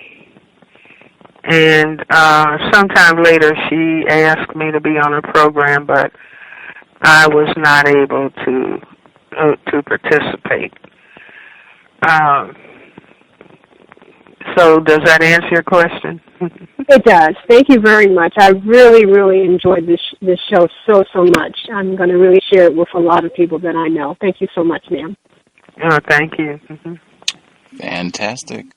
Folks can check out Dr. Welsing, Detroit area. She will be coming there soon. And I know last time you were here, folks asked about a book she recommended today that Black people study some of the things that happened in Nazi Germany, as it might be revealing about things that are happening to us right now. I know two of the books that I recently was able to get, Destined to Witness, Growing Up Black in Nazi Germany. That's by Hans J. Massaquoi. And the other one is The Summer of 45, a pictorial narrative of a Chicago kid growing up during Nazi Germany. And that's by John McNulty. That just came out like real recently, like last year. But those are two I can recommend. Folks want to do some studying on that area, report back. Reading is more important than watching television. Always a pleasure to have you on the program, Dr. Welsing. Really appreciate you being so generous with your Sunday evening. We will definitely be marinating on what you shared with us, thinking it over, and we'll just look forward to being in touch with you again soon. Well, thank you for having me, and I certainly give you credit for having the kinds of guests that you have on your program. It's helpful to us as a group. Thank you. Definitely. Thank you, Dr. Welsing. Take care. All right. Context of White Supremacy. Dr. Frances Cress Welsing. Always a treat to have her on the program. Again, for folks who are in the Detroit, Michigan area, she will be speaking at the Wayne County Community College downtown campus on Thursday. That's this coming week, like 5 days. Thursday, April 16th. The program is scheduled to begin at 11 a.m. Eastern in the Frank Hayden Room. So that's this Wednesday. I guess you can call or visit Wayne County Community College, the downtown campus, to get more information about when she'll be there, time, all that, if you have to get a ticket or any other information that you need for folks who want to go and support. But again, that is this coming Thursday, Wayne County Community College, downtown campus. Supposed to be in the Frank Hayden Room, scheduled to begin at 11 a.m. Eastern. That's kind of an odd time, middle of the day on a Thursday. Anywho, I guess if you have the ability to go check it out. Anywho, we will be back on Thursday. Really excited about the program. This is another we had to reschedule that we were supposed to get down last Tuesday, but I was having computer issues. Actually, I got my computer back Tuesday, but whole nother story. The book is called A World More Concrete. It is phenomenal. It is all about retired firefighter in Florida and other listeners in the Florida area. It's pretty much a history of white terrorism in Miami specifically. It does have a few other tidbits about Florida in general, but it's really tightly focused on the history and development of the city of Miami and how terrorizing black people was like an integral aspect of that enterprise. Like that was how whites made money. Even sometimes certain white people would give the appearance that they were supporting human rights of black people, and that's not the case at all. They were doing things that were going to benefit them and further strengthen the system of white supremacy. But it is fantastic. He should be on the program. The author of A World More Concrete, he should be on the program on Tuesday, normal broadcast time, 8 p.m. Eastern, 5 p.m. Pacific. He did an interview on Book TV. If you check it out, the book again is A World More Concrete.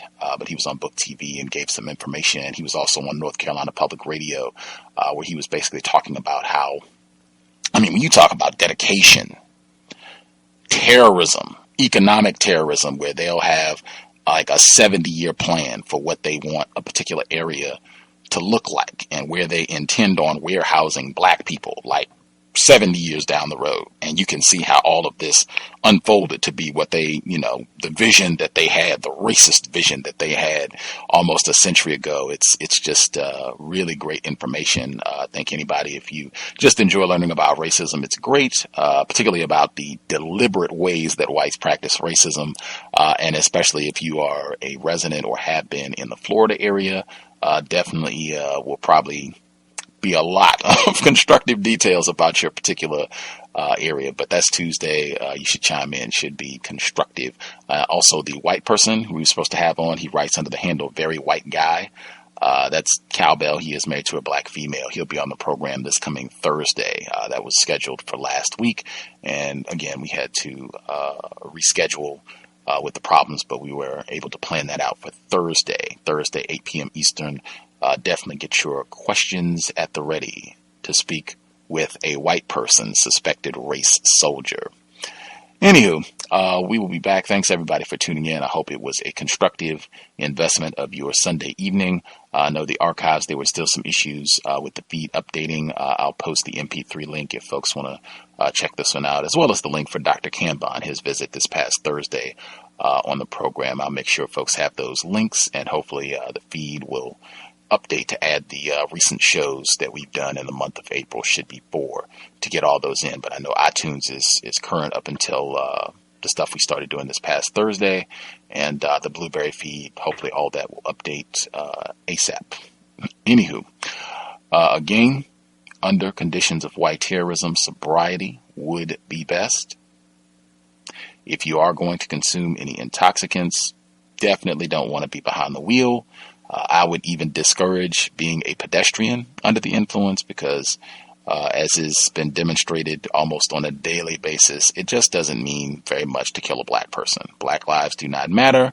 If you're out on the sidewalk, oh my gosh, he was drunk and, he frightened everyone and we thought he was going to prowl and murder us all, so we had to shoot him 205 times. I mean, that's, just what it'll be. So you want to try to do everything that you can to minimize white terrorism to the best of our ability. I think being sober would be a great step in the correct direction. If you are going to consume, codify that behavior so that you're not around any whites, and be mindful of the other victims that you're around, because that can cause a variety of unnecessary problems that can haunt you for a long, long time.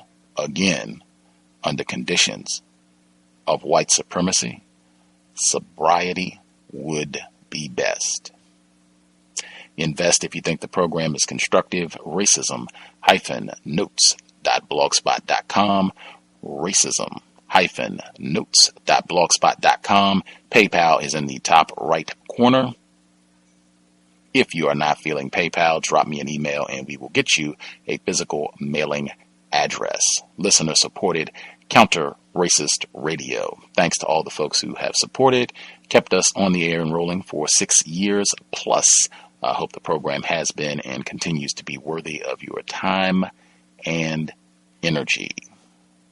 And last, I wanted to make sure I got in with regards to Dr. Jennifer Daniels. I do not have any information about her being married to a white person. I know that was raised by one of our male callers, Mr. Hill, I believe. Folks find that information, you can feel free to post it on my Facebook page so we'll all be more informed, but I haven't seen any information to confirm that that is the case, and I could just be poorly informed. Thanks all for tuning in. We'll be back in about 48 hours. Creator, we ask that you help us remain patient with other black people, victims of racism. We ask that you help us remain patient with ourselves. Remind us to demonstrate the highest levels of black self-respect at all times, in all places, each and every time we are in contact with another black person. It is an act of black self-respect to never forgive racism against black people. It has been time. Context of White Supremacy signing out. Thanks all for tuning in. Nigga, you so brainwashed. I'm a victim, brother. Problem. You're a victim. Man, I'm a victim of 400 years of conditioning. Shut up. The man has programmed my conditioning. Mm-hmm. Even my conditioning has been conditioned.